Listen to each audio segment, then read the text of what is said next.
crazy. All right, so we're going over the notes from last night's Zoom call. Again, if you've never been on a Tuesday call, I'm not talking about exactly what the girls spoke about. I'm never name dropping. You're not going to know who it was that said it, but I'm going over the gist of the topics of the conversations, if that makes sense. So the first thing we talked about was co-parenting. That was actually a big topic of discussion because a couple of the new girls in the group, they have children and they're no longer with the father. And so, of course, we was like, oh yeah, come on, like, you my community for sure. So we dug into that topic a lot, as far as like building that healthy co-parenting relationship, setting healthy boundaries for your children and for yourself, not letting your ex situation just play games or come and go as he pleases, but setting those healthy boundaries for yourself and standing on them. So we talked about that a lot. There was a lady in the group who says that she basically gave us, she freed us from that feeling, and she was like, it definitely gets easier, and she gave us some advice as far as like things that we can implement in ways that we can make that co-parenting relationship healthier and better. So that was really nice. We talked about running to God.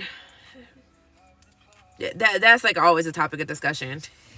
Anything that involves me, we talking about that. But we talked about running to God instead of running to the world. So when things happen, the first person that you call is usually your bestie. But what happens when you run to God first instead of running to the world? Yeah, we discussed that.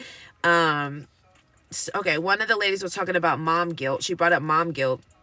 And she was basically talking about how she looks back at her decisions on who she decided to be the father of her children.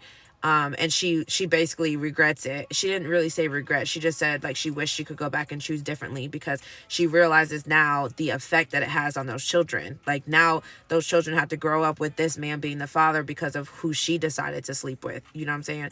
And so, she brought up that she felt like a lot of things were her fault, and she remembers asking God, like, what did I do? Like, why am I being punished for this? Or why did I da, da, da, da. And so as soon as she said that, my little scripture brain, I was like, ooh, you gotta read John 9. And so I pulled the scripture out and read it. I'll read it to you. I was about to say, do I not have my Bible? I'll read it to you guys, actually. John 9 1. I have the NLT version for those that care about that because it does make a difference.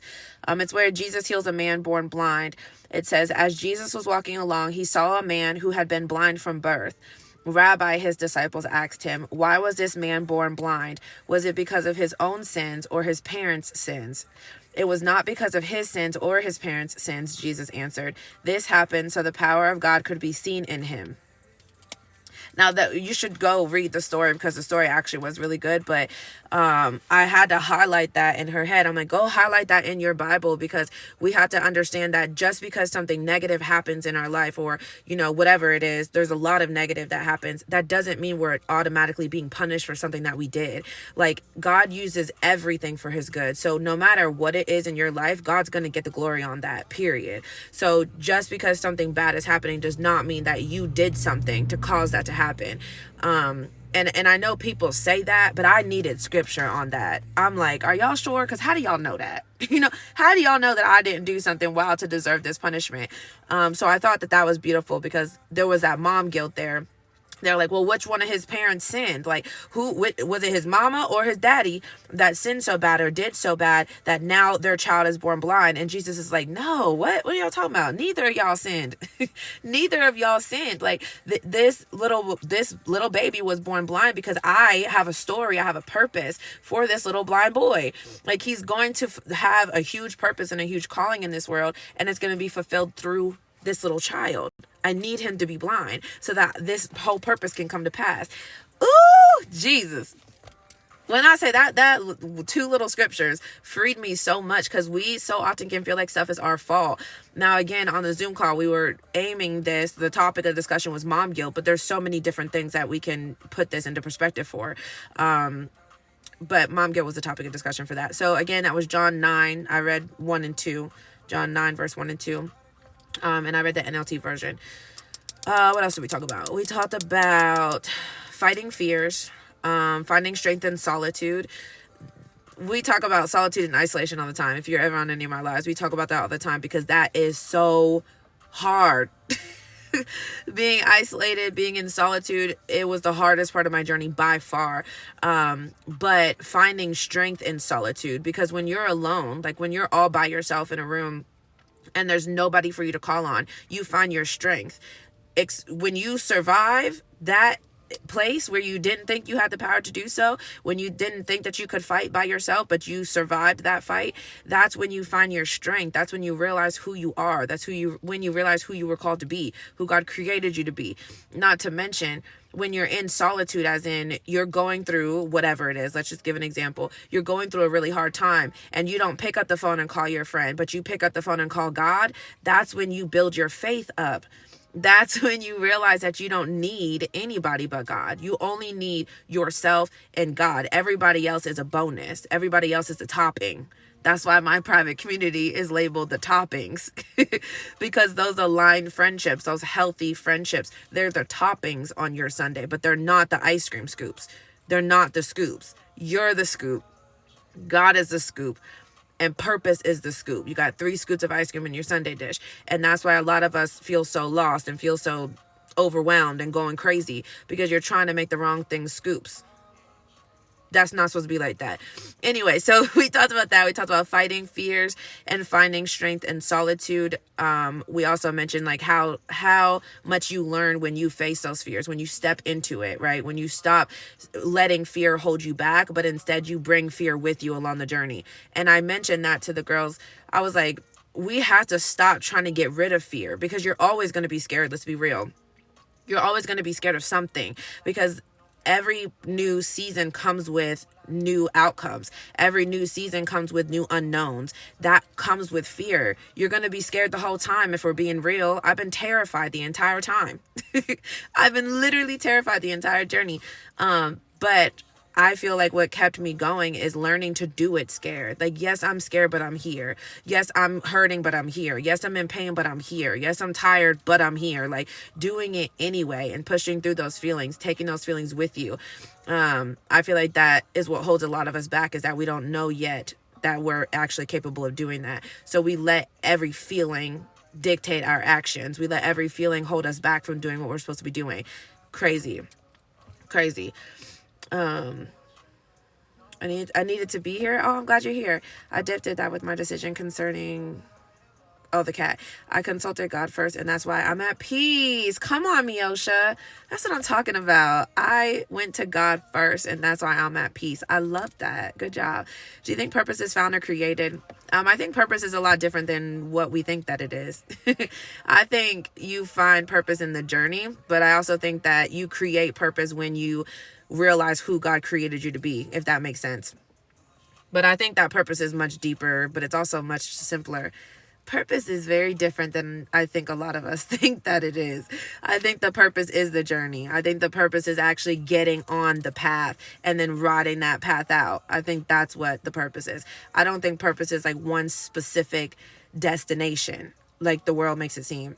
I don't believe that anyway. I think the purpose is getting into alignment with yourself and with God and stepping into all of that. I think that's purpose. Good morning. What's up? Good morning.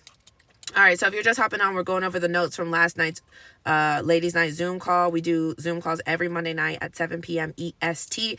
If you're interested, you can click the link in my bio to join my private community. The price goes up in 2 days. So if you want locked in, it's only $12 a month. Crazy. If you want locked in, go click that link in my bio and you can sign up before the price goes up. Anyway, so we talked about toxic relationships, the breakup, and how when you finally make it out of those toxic relationships, you have certain feelings or certain times when that hope is still there. And so you're basically, you want to go back, but you don't actually want to go back. Like, going back is not an option at all. There's no way possible, but you have that little hope that still lives there. One of the girls brought up that she was so used to choosing the man over herself. And how it's really, really difficult to retrain yourself to do differently, to choose yourself over everybody else. So we talked about that a little bit, how it's hard to trust yourself after after a toxic relationship, just an example, because that's what she was speaking about, toxic relationships, how hard it is to not just trust other men after that breakup, but to trust yourself afterward, because of all the times that you actually lied to you. Like all the times that you didn't protect yourself when you were sitting there like, oh, I know I deserve better, but you still sat there and did nothing about it. So we talked about that. We talked about letting it go and stepping into it, like letting things happen and stepping into it, even though you're terrified to do so. Talked about that a lot. What else? Oh, we talked about being overwhelmed. Hi, Kenzie. We talked about being overwhelmed.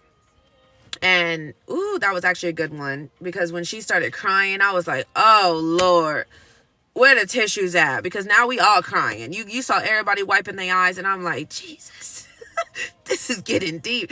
But she was talking about how she was really, really overwhelmed. And this is one of my OGs. Like, this is my girl, you know. And I talk to my OGs a little bit differently than I talk to my newbies, because I know them and I know their journey and I know what they've been through. You know what I'm saying? Like, I'm more in tune with where they are. And so I ask them deeper questions. And so I ended up, she was talking about how overwhelmed she was because life kept lifing and da-da-da. And so I asked her about faith. I was like, I know, you know, what you went through with God before. Where are you at with that now?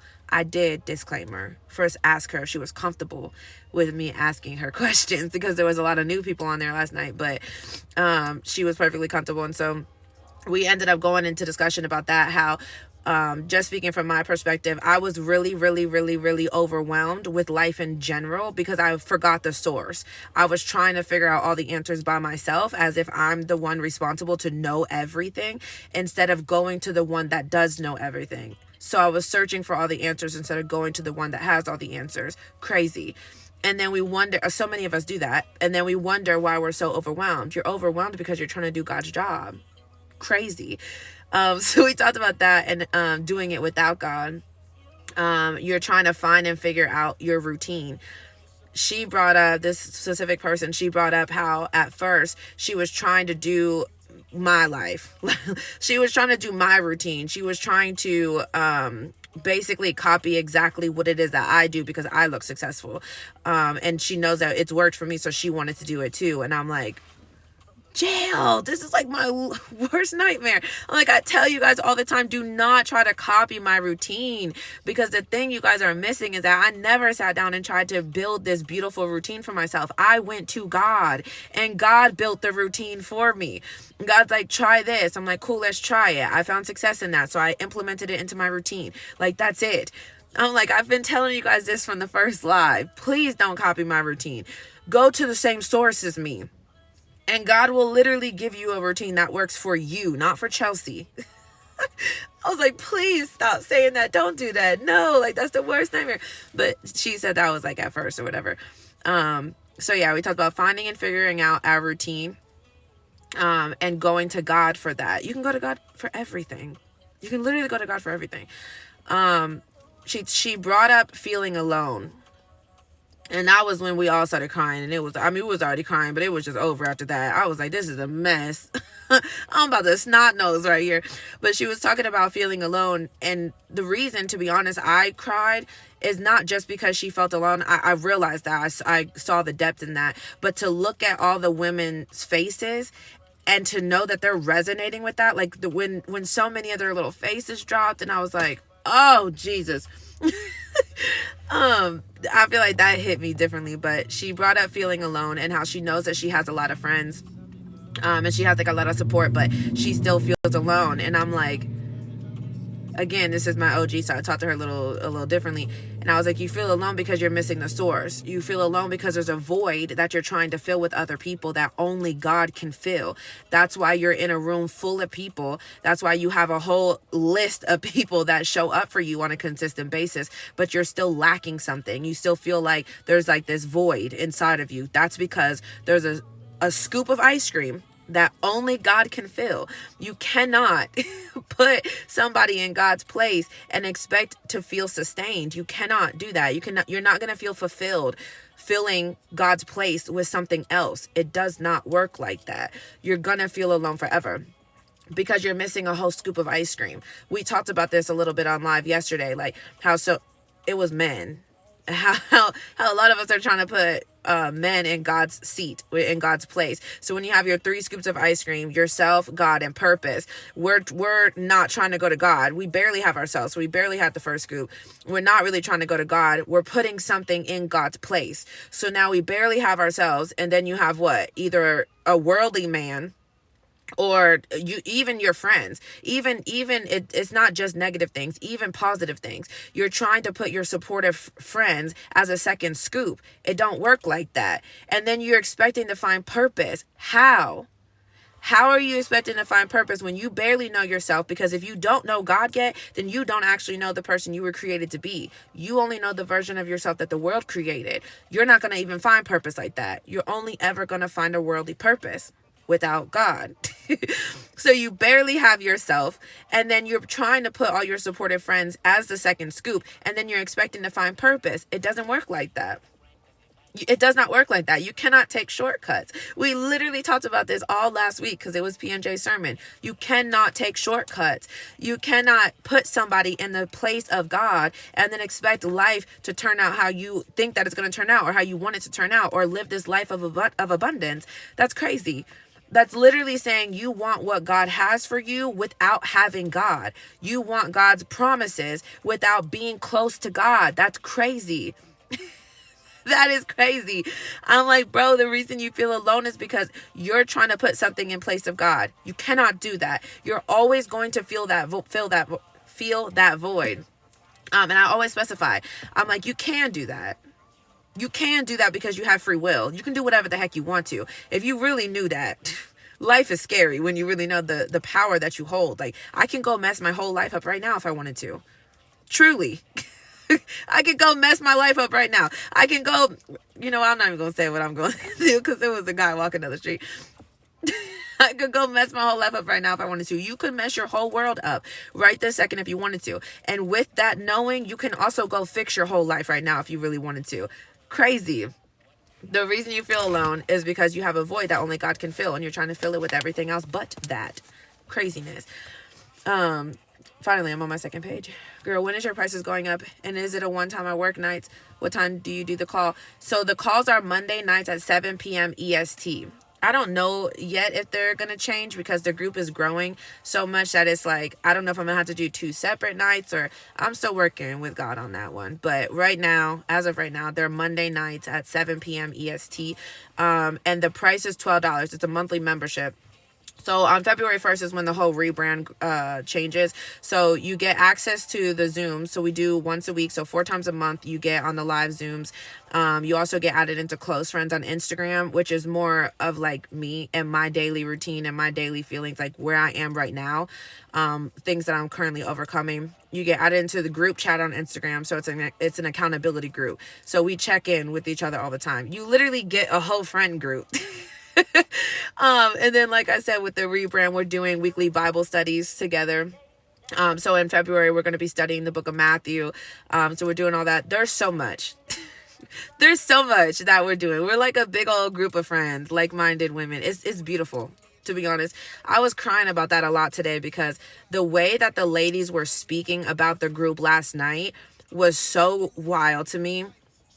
Like, toward the end of the call, there was a couple of women that like just brought up, they just basically thanked me for starting the group.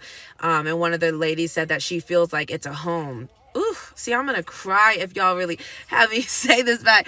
I was really boohoo crying about this at the gym this morning, because she brought up that she feels at home for the first time. She said, I've never had a home, I've only ever had a house. And she was like, I just want to say thank you, like, for starting this group, and God's working through you so much. And bro, I lost it. I was like, this is too much. I'll be really holding it together until I get behind closed doors and talk to God about it. And I'm like, wow, God, it's turning out exactly how you told me that it would. And he's like, yeah, Chelsea, I told you that it would. I'm glad you listened. But so yes, anyway, it's a monthly membership. Preach says yes. Hi, Carol. What's up, friend? Okay, so starting to pray. One of the women, she was talking about how she basically prays because she feels like she has to. And so she goes into prayer and she's like thanking God for all these things because she feels like she has to do that. And so we talked about that a lot. I was like, ooh, baby, I said, when did they teach us that? Because I used to think that too. God wants way more than that, because God already knows your heart. So God says, just come to me and be real. That's it. Like, God's waiting for you to be honest. And I gave her that advice. Again, this is my OG. I'm a little more aggressive with them. With my newbies, I'm a little more, I ain't gonna tell you exact advice because I don't know your journey. I don't know your story. So I'm gonna give you my thoughts, maybe. But if it's my OGs, I'm like, you know exactly what you need to do. Stop playing with me. So I'm like, bro, for one, you're forgetting to add God into the mix. And now you're wondering why everything around you is not succeeding, but you're forgetting the source. You're going to the wrong source. That's for one. For two, you're praying because you feel like you have to, but nobody told you that you have to do anything.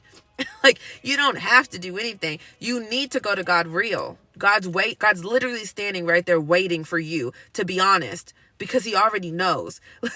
And so we talked about that. And that's a touchy subject, because some people say, the church that I grew up in, they were like, you can't go to God and be angry. I don't believe that. I don't know what they're talking about. Be safe. But for me and my household, God already knows what I'm feeling. So yes, I go to God angry often. I go to God with everything, as it says you should. Pray about everything. I go to God about everything. I'll say, God, I'm really mad right now. Like, I'm mad. This is my truth. My real freeing myself really came from the bathroom floor when I stopped lying. Stop lying.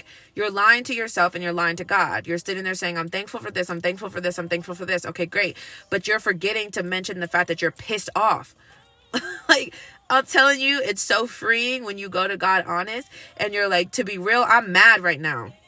Like, I'm hurting right now, and I'm mad at the fact that I'm still hurting. Like, I'm mad that I'm still in this season. I'm mad that I'm still da-da-da-da. Like, be honest. God already knows your heart. I'm just saying. So we talked about that and praying. She was talking about, somebody was talking about how they don't really know how to pray. We just pray to be thankful because we feel like we're supposed to. And so I brought up Matthew. In Matthew, I think it's 6. Matthew 6, it literally tells us how to pray. And obviously she's in my group. So I'm like, good news is that in February, we're starting the study of the book of Matthew. In Matthew 6, it talks about, like, how to pray. What do you do when you pray? Where do you go to pray? Like, it talks about prayer.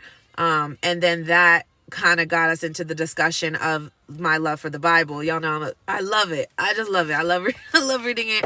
I love, like, it's hard for me to actually go out, because I would my ideal night would be like cozy pajamas, some wine, maybe a little glass, nothing too crazy, no rah-rah, and then just sit there and read. Like, I love to read the Bible. I love to be in God's presence. Like, it's so freeing to me. And so we started talking about that.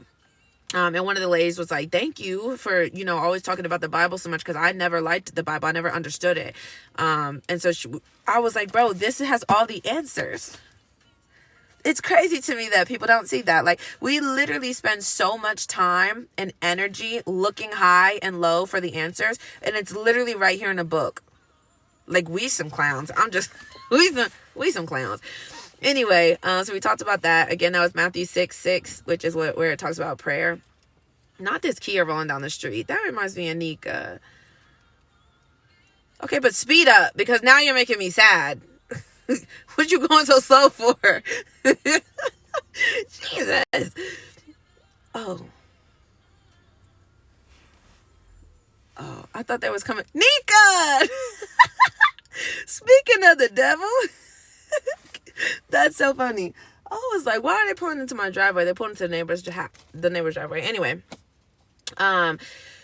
we have to seek him. So we talked about favoring. One lady specifically, she brought up how she feels like everybody else is favored by God, but she's not. And then that's the same conversation where she brought me up in my routine and my healthy lifestyle and Chelsea. And I was like, jail. I was like, let me clear the air, because I'm not more favored than anybody. The only difference is I started seeking God. That's it. You go seek God. You go read your word. You go pray to the same God as me. You got the same 24 hours as me. You go seek God and watch how favored you are. Like, figure it out. Like, when you discover how favored you actually are, when you discover your anointing and your calling, you're going to be like, oh yeah, I'm just as called as Chelsea. I've been trying to tell y'all that. I've been trying to tell y'all that from the very first slide before I even knew why the heck I was saying that. I've been saying that the whole time. Like, I'm not better than nobody. I'm not more chosen than anybody. I'm not more deserving than anybody. The only difference is I started seeking God. I started seeking the person that I was actually created to be. Anyway, so we talked about that. We'd be talking about such deep things, and then I'm like, anyway, God doesn't need the thank you prayers. He wants the real. We talked about that. Matthew 6. One of the ladies, she was talking about how she feels like she looks like what she's been through. How when she looks in the mirror, she views herself as ugly, or she views herself as not put together, or she views herself as X, Y, and Z. And she feels like she looks like all the things that she has been through. She's been through a lot of stuff. And I don't know if I said this on there or if I just wrote it down, because there was a lot of us going back and forth and talking, but I said you feel like you look like what you've been through because you still have yet to forgive yourself for what it is that you've been through. Like, you haven't forgiven yourself for what it is you allowed to happen to you. You're still holding on to all that resentment towards yourself, all that anger towards yourself. So now when you look in the mirror, you still see that. That's why you feel like you look like that. And now you're projecting that onto other people. So now you think everybody around you sees that, when really people aren't even paying you no mind. People pay too much attention to themselves to ever be really worried about you. But you see that. You still see the hurt, damaged version of yourself.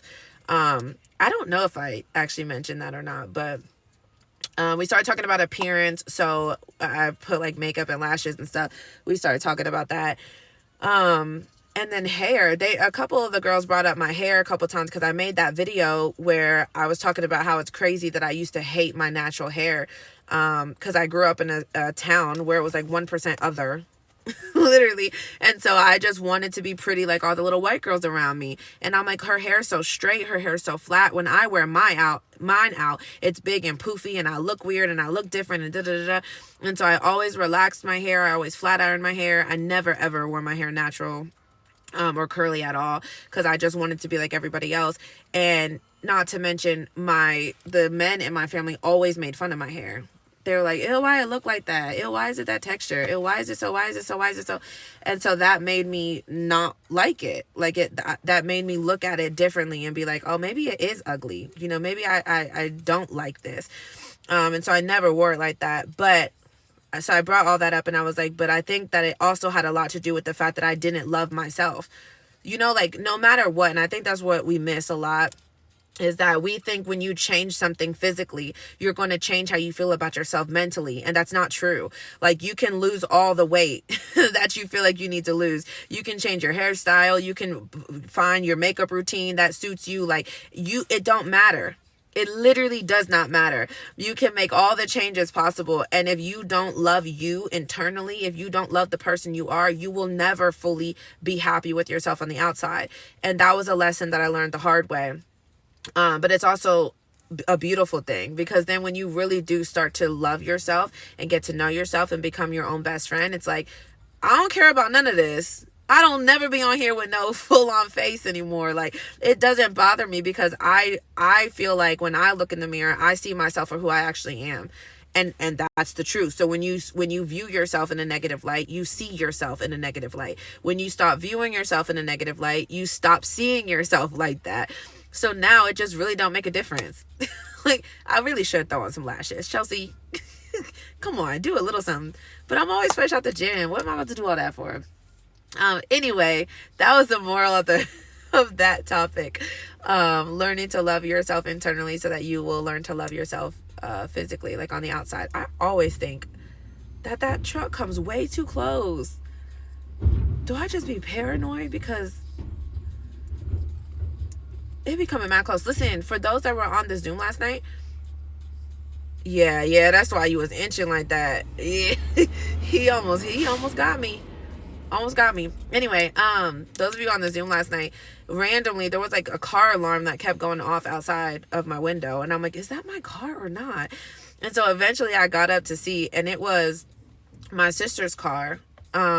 And it was going off all night like that. They couldn't figure it out. And then it would stop. And even in the middle of the night, it was like 1 or 2 a.m. I almost wrote it in the group chat.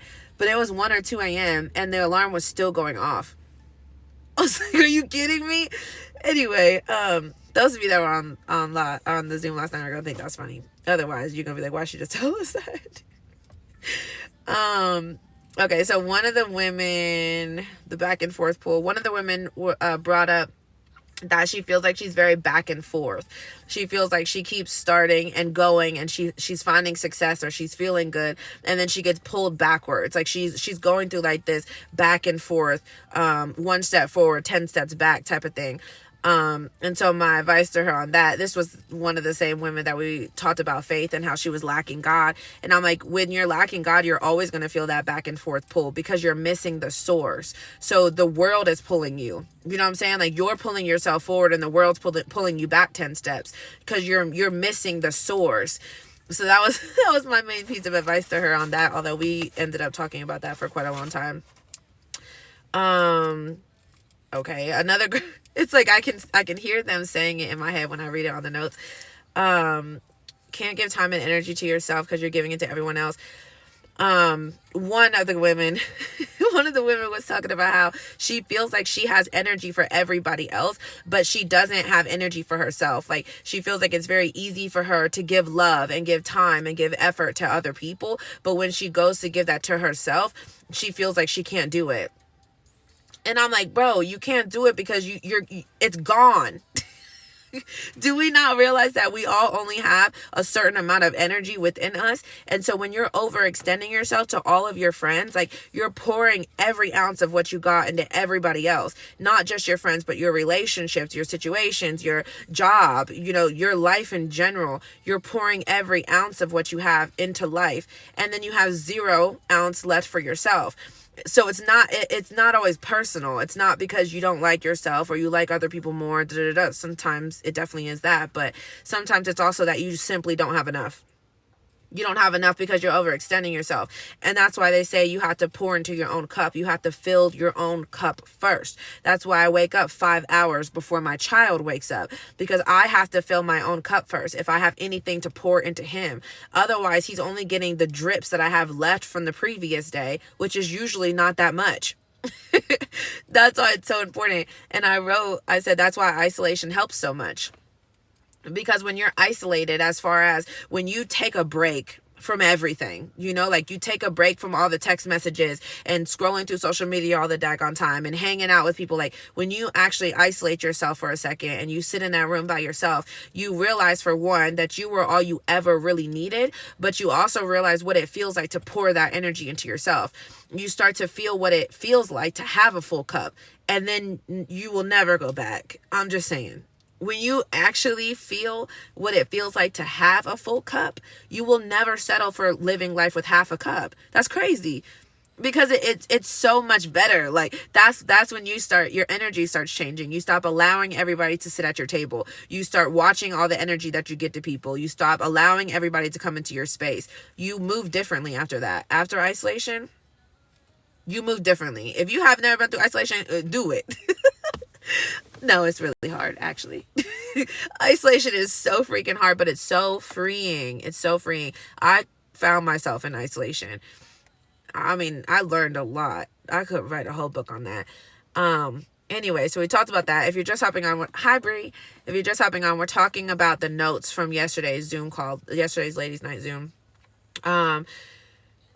Sometimes, so this is I love when they quote me on the lives, like not even directly quote, but they'll be like, Chelsea said on one thing, Chelsea wrote on one. I'll be like, y'all really listening, and that makes me so happy. So somebody brought up that I said one time that sometimes it's not God or the enemy, it's us. That's funny. We talked about that for a while on the call. Basically, like we're always blaming somebody else, but we're never ever blaming ourselves. Not even just blaming, but we're never holding ourselves accountable. And so when anything happens, we're mad at God, or we're sitting there blaming the enemy, but we never sit down and think, what part did I play in this? Like, what did I do? Like what could I have done differently for the outcome to be different? Did I play a part in why this outcome happened? We're always blaming somebody else, whether it's friends or your spouse or whatever, or God or the enemy. Like, you think you're being attacked all the time. At what point is it really not an attack, baby? It's you. It's you. You're making that decision. We talked about that this morning, or whatever. I think it was on live yesterday. It was a snippet that I put up this morning, as far as pit stops. Because when you're on that road trip toward the destination, as in toward purpose or toward what God has for you, so often we get stopped at a pit stop. So when you're supposed to stop for gas and fill up and go about your business, we fall in love with the pit stop, right? And so now we're like, oh, I'm just going to stay here. And now we spend years at a pit stop, which you were only supposed to stop at for a second, but we build a life there. And then after years of all this heartbreak and turmoil, because you're in a situation you were never supposed to be in, now you're blaming God or the enemy. You're like, oh my gosh, the enemy's always at my neck. The enemy didn't throw that as an attack. God told you to stop there for gas. So it wasn't the enemy. And now you're blaming God. But God never told you to build a life there. Like, we're supposed to stop for gas, and instead of actually stopping for gas and going on your way, you made a decision and thought that it was going to be best for you to stay where you are. God never told you to do that. So why are you blaming God? Or why are you blaming the enemy when it's you? You're the one that made that decision. And yes, that's hard to wrap your mind around, but it's also freeing at the same time. Because if I'm the one that decided to stay, now I can be the one that decides to leave. When you're the solution, when you're the problem, you're also the solution. Like, this makes sense, y'all.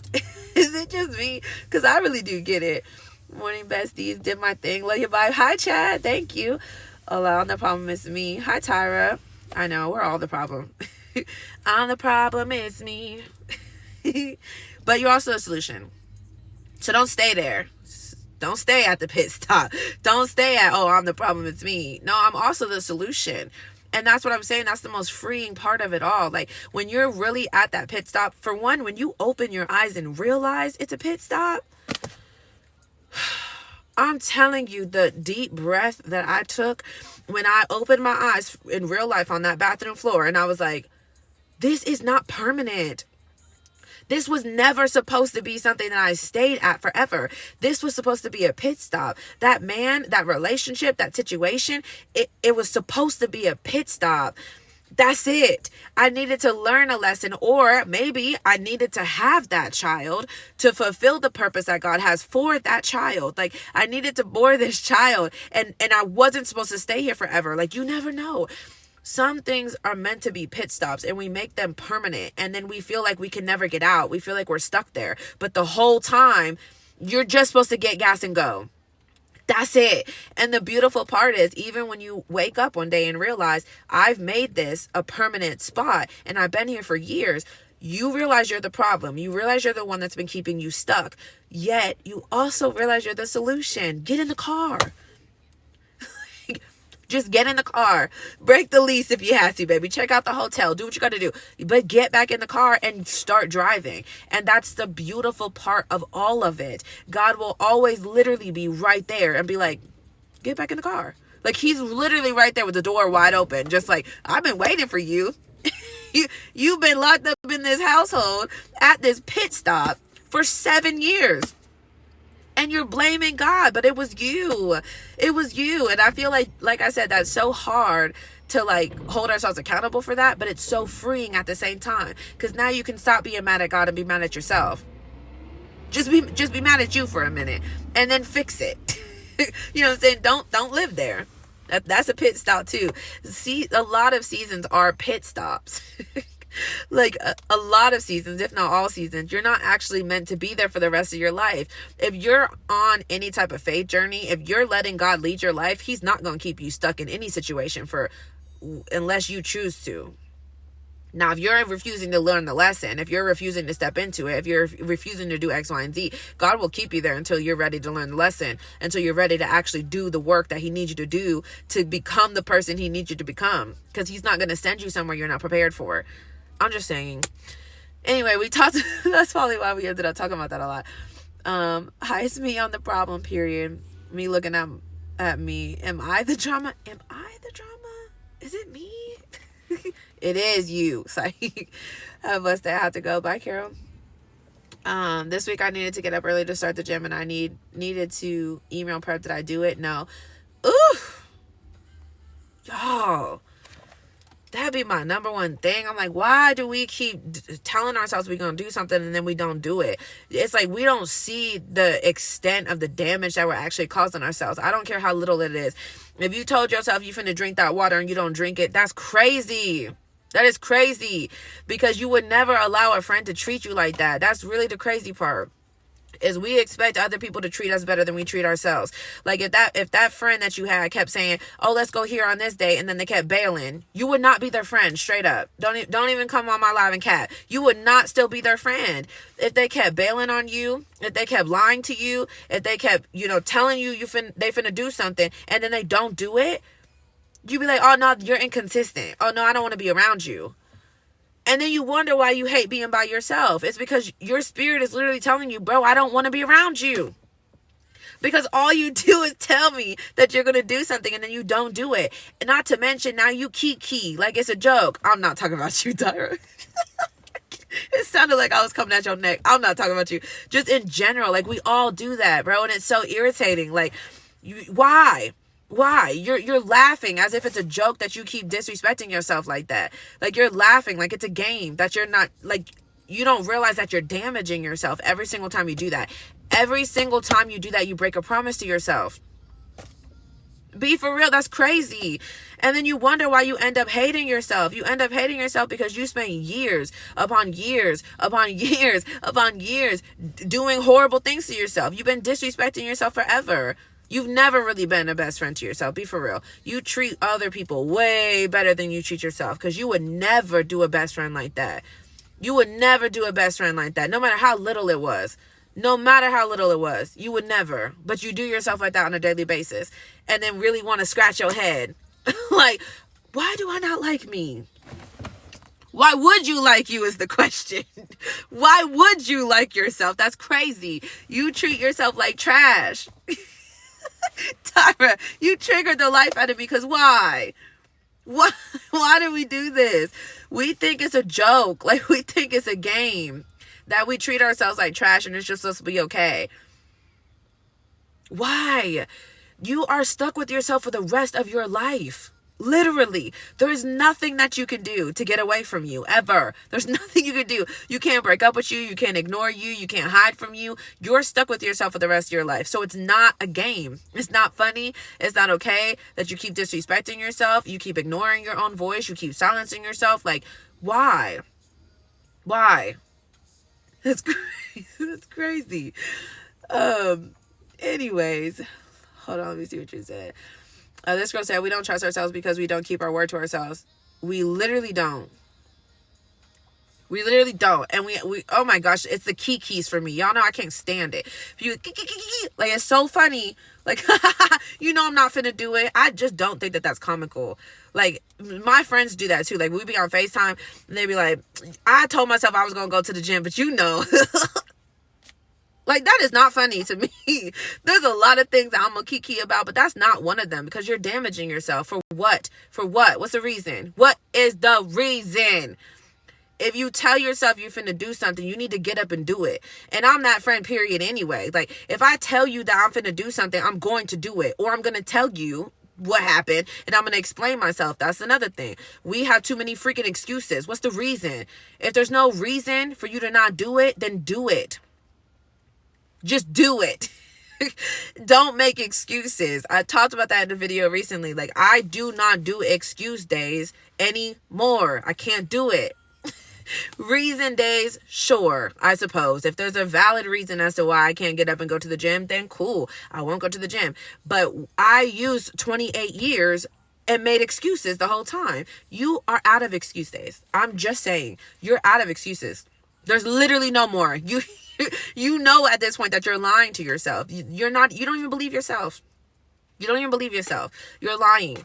So stop. Just either stop setting the goals that you know you're not going to go toward or go after. Just stop. Just stop. Because why do you keep doing that? You're damaging yourself even more. You might as well just admit to yourself that you can't stand you. That's like with the friend. again, bro. You're not going to keep allowing that to happen. Eventually, you're going to say, I cannot stand you. You're not a good friend to me, and I don't want to be friends with you no more. And you're going to go about your business and probably never talk to them again. You'll see them like 10 years down the line on Facebook or something, and they're probably living a happy life. You want to break up with you so bad, and you can't. And that's why you can't stand yourself, because you treated yourself like trash for years, as if it's funny, as if it's a joke. Bro, for real, like, I'm being silly, but I'm being dead serious at the same time. It's not funny. It's not a joke. It's not a game. Stop disrespecting yourself, because you're stuck with yourself for the rest of your life. It's up to you whether you have a good relationship with yourself or not. And the relationship that you have with yourself determines your outlook on life in general. Like, it determines so many things in life. I wouldn't have the best friends that I have if I hated me. I would not have the aligned relationships and friendships that I have if I hated myself, because I can be nothing to anybody if I'm nothing to me. I wouldn't have my friendships. I dang sure wouldn't have my career. Are you kidding? How the heck am I supposed to teach people how to find themselves if I'm lost? I wouldn't have nothing. I would not have my person. There's no way that I can have a healthy, loving man without loving my own self. Like, you, oh my gosh, your relationship with yourself determines everything in your life. But you're taking yourself as a joke, and then you wonder why your life is miserable. Maybe your life wouldn't be so miserable if you start playing about you. You wonder why people treat you like trash, baby. You treat you like trash. Yo, you just triggered me so bad. Tyra's my girl too. Tyra was in my group for a hot minute. She my girl too. I really wasn't coming at your neck though. I mean, if you needed it, you needed it. But it wasn't personal. I never thought about your name in my head as I said it. It's disrespectful to myself. And yes, Bree, that's so true. I don't trust myself as much as I should. Well, yeah, but you shouldn't. That's what I'm saying. You shouldn't. See, we do that all the time. We're like, I should really trust myself. I should really love myself. But you shouldn't. Because look at how you're treating you. Like, what we should start to say is the raw truth. Like, I should start treating myself better so that I can love myself, so that I can trust myself. Because otherwise we're lying. When we sit there and say, oh, I should trust me. Why should you trust you? You've been lying to yourself for years. You shouldn't trust you. You shouldn't. I'm just saying. It's the same thing. We can understand that when it comes to worldly relationships. We just can't understand that when it comes to relationships that we have within ourselves. Like, if that man kept lying to you, how stupid do we sound to be like, oh, you should trust him? Why? He done lied and lied and lied and lied and lied. And then he lied about the lie. And then he lied about the lie that was a lie. Like, what are you talking about? There's no reason that you should trust yourself. You done lied and lied and lied and lied and lied and lied and lied. You're a liar. Let me stop coming at y'all's neck like this. But be for real, bro. You shouldn't trust yourself. You should do the inner work and prioritize yourself so that you can become somebody that you can trust. That's what we should say. We should say the raw truth. We should all work on ourselves and prioritize ourselves. Maybe show ourselves a little love, show ourselves a little patience, show ourselves a little grace. Show ourselves a little anything, like give to yourself, prioritize yourself a little bit so that you can build that relationship with you. You have to build your trust. You can't just expect yourself to trust yourself overnight. Again, we understand that with worldly things. When that man does X, Y, and Z, you don't just let him back in the picture and now all of a sudden you trust him again. No, you have to build that up, baby. You shouldn't even let that man back. But I'm just saying, you got to build that thing up. You have to build that trust. You have to work on it. It takes a lot of patience. It takes a lot of work. You have to be able to do that with yourself too. Willing to. Joke's on you. I love when my friends bail. I get to snuggle up and rub my toesies together. You're crazy for one. But no, I feel that. But again, that's what I'm saying. We take everything as a joke. I mean, I do get it. That's my real life best friend. I do get it. But that's like a prime example. Like, we make things jokes. You know, people say it all the time, like, oh, I was going to bail anyway. Like, I'm really curious to know how many of those people that genuinely find that funny. Like, again, I get the gist of it, but I don't genuinely find that funny because I don't bail on myself. So no, I would never keep a friend around me that bailed all the time. Like, that's ridiculous. The only reason a lot of those people find that hilarious or even okay is because you probably bail on yourself all the time. Now, I'm not going to call you out. But I think it's pretty safe to say. Let me stop, because my best friends are going to stop coming on here, because I be at their necks sometimes. Mackenzie is blowing my phone up as if she did not just see me on live. And that's crazy. How am I supposed to answer you, friend? I've been listening to what one of your videos said. I do it tired, scared, angry, confused. I'm getting better slowly but surely, and I feel better after. Like, damn, it wasn't that bad. See, that was huge for me when I finally hit the point where my emotions no longer dictate my actions. I'm telling you, I got 10 years ahead. Like, it did me so good, because my emotions are so up and down all the time. And you know, I'm for the girls, so I ain't really speaking to the men. A lot of us as women, our emotions are up and down, and not in that type of way, but we just have a lot of feelings. We have a lot of feelings. I'm really only myself 1 week out of the month. I really only feel like me, my whole self, 1 week out of the month. You're either pre-period or during your cycle or after your cycle. Like, we're everywhere. If we run based on how we feel at any given moment, we're going to fail every single time. That's why a lot of us feel like our life is a roller coaster, because we're trying to do everything. You know, we're trying to be good friends and be good employees, or, you know, be good whatever. You got to be good parents. You got to be good in every area of your life, but you're exhausted and you don't even feel like yourself. Like, you have to be a woman at the same time. And now you're operating based on how you feel. It's like, what are we talking about? It's overwhelming even saying it out loud. Like, it's too much. It's too much. I'm telling you, when I sat down and I made a real decision as to what I wanted my life to look like, right? A vision board. Let's stick to vision boards. When you made that vision board for 2024, these should all be things that you really truly feel like you want and need in this life. My vision board is the vision God gave me. You know what I'm saying? So it's a little bit different, but now you should make a plan on how to get there. Do you have a plan on how to get to any of these things? Otherwise, they're just wishes. Don't be salty. Don't be salty at the end of 2024 when none of these things on your vision board came to pass, because you didn't make a plan as to how to achieve any of those. Those are wishes. What genie? Where's the genie at? What are we talking about? But you should be making a plan on all of these visions.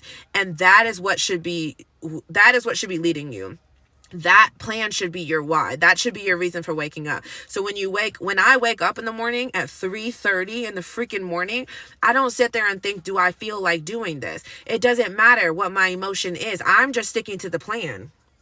That's it. When people say, how do you stay motivated? How do you stay consistent? I don't know. I just stick to the plan. I'm not motivated majority of the time. It's 3:30 in the morning. What the heck? Y'all think I just wake up like, come on now, jail. I don't. I wake up tired.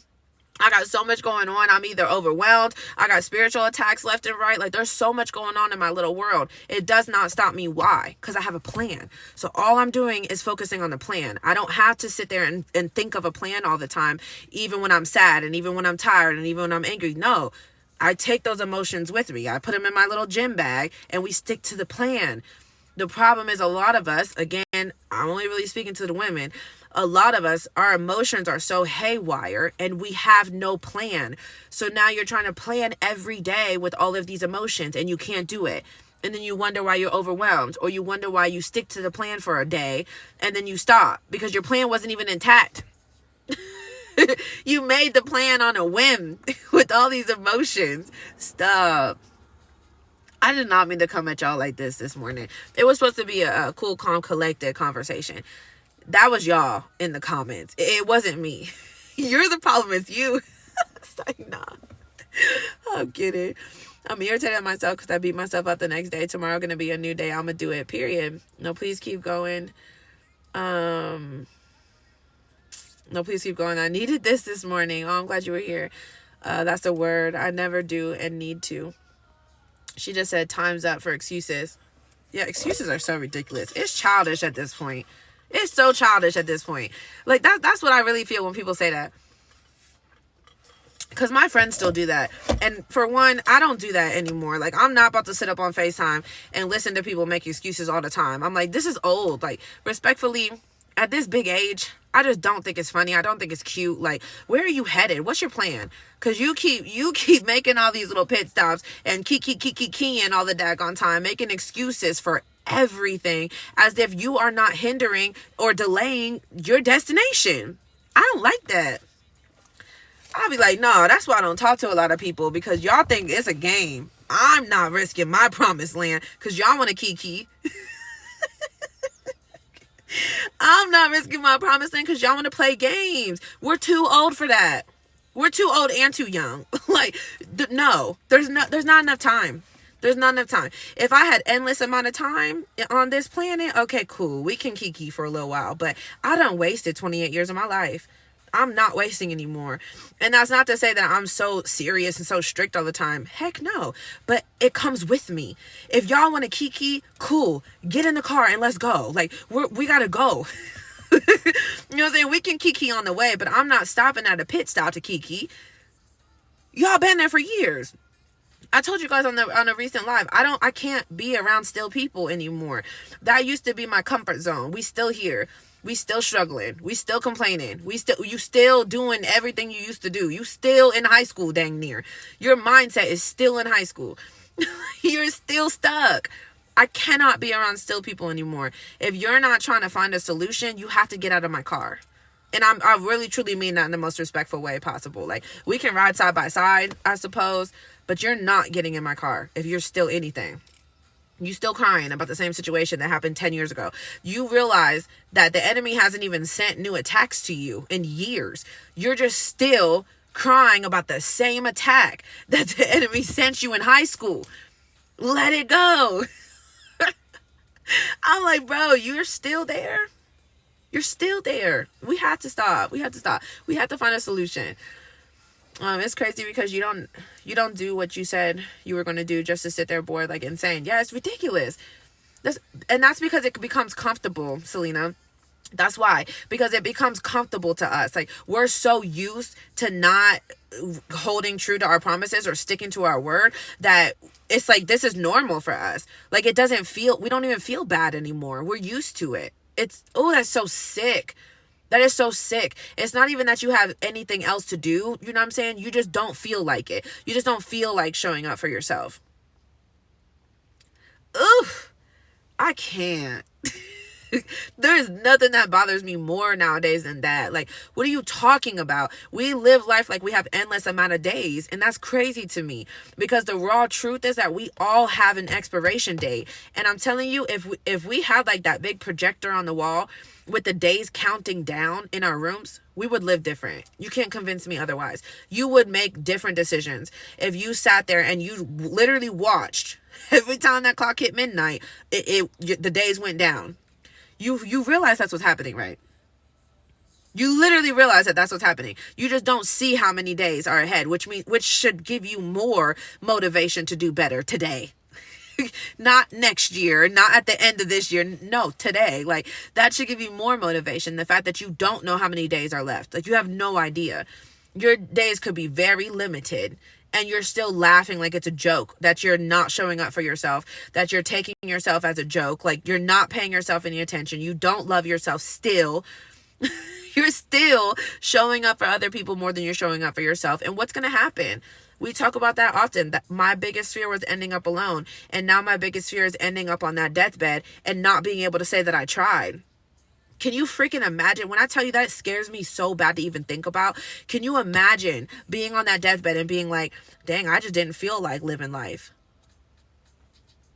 You didn't feel like it? You crazy?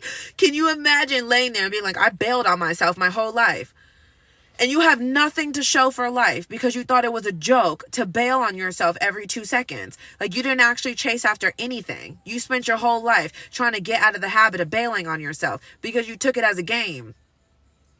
That is the sickest thing to me ever.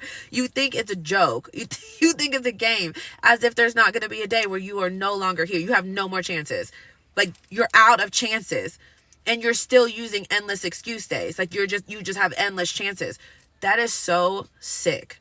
Not to mention the people with vision For those on here that got that vision from God and you're half chasing it, you're lukewarm, you're half in and half out, you fully realize God will give that to somebody else, right? Like you're playing with your vision because you think you have endless opportunities, and you don't. Because the raw truth is God don't need you to fulfill that purpose. He don't need any of us to fulfill the purpose. I'm just saying. The gym right down the road by my house too, no excuses. Yeah, that's sick. Tyra, that's sick. My coach says your emotions are fleeting, your commitments are not. Exactly. Why are your emotions dictating it as if it changes? And we can put Bible on that. We can make that spiritual, because the circumstances do not change the promise. Just because it doesn't look like it's coming to pass right now, God's word never changes. So if God promised you something, it's already yours, right? Your circumstances right now, whether it looks like it's yours or feels like it's yours or seems like it's yours, it does not change the fact that it's yours. God's word does not change. Why does yours? If God's word is set in stone, why does your word to yourself change all the time? Because you don't feel like it? That's crazy. That is sick. If the circumstances never change the promise, then your current feelings and emotions should not change the plan. Your plan should not change. My plan does not change based on my emotions. My emotions come with me. The plan never changes. That's the way I've been successful. That's why I've been in the gym 6 days a week for a year and a half, because it doesn't change my plan. I don't scratch things off the list because I don't feel like doing it. Bro, you wrote it down, so do it. You told yourself you were going to do this. Do it. There's multiple days, many days. There's many days that I've done it simply because I told myself that I would. And we're all so focused on whether we feel like it. We're so focused on happiness. Like life is supposed to just be happy and sunshine and rainbows. It's not. Life is miserable. That's also biblical truth. It literally says you're going to run into so many trials and tribulations and struggles in the world. It's not supposed to be easy. It's going to be hard. It's going to be really hard. You either want to take the route that has just hardships with the dead end, or the route that has hardships and purpose. Which one do you want? But they both have struggles. You have to be willing to do it anyway. Like, your hardships have to come with you. What's the plan? What is the plan? What is the plan? If you have no plan, stop crying and being surprised when you fail. You set yourself up to fail. It wasn't the enemy. It wasn't God. It was you. You did not make a plan. You're winging everything. You're literally just winging life and then wondering why you keep getting messed up. Also, biblical truth. It says, make a plan. It says you have to prepare yourself. I'll really be in my word, because I swear to, look it up, Google it, type it in. What does it say about preparation? Bible. I bet you anything it pops up, because I got it highlighted. I just don't remember where it was. Probably Proverbs or something. It's probably one of them. Right. I feel so called out today. I'm so sorry, friend. I'm so sorry to call you out, and you're not even usually on here. I'm so sorry. Come back Thursday and I'll be a little nicer. I swear. I swear. Hey, what's up, Ashley? I've learned making a small list is way more effective than a big list. I was making big ones. Small lists are cool. But I think it depends on the reason you're making a small list. It also depends on the person. Big ones and getting overwhelmed, and I would just not do anything on the list. My dad's here.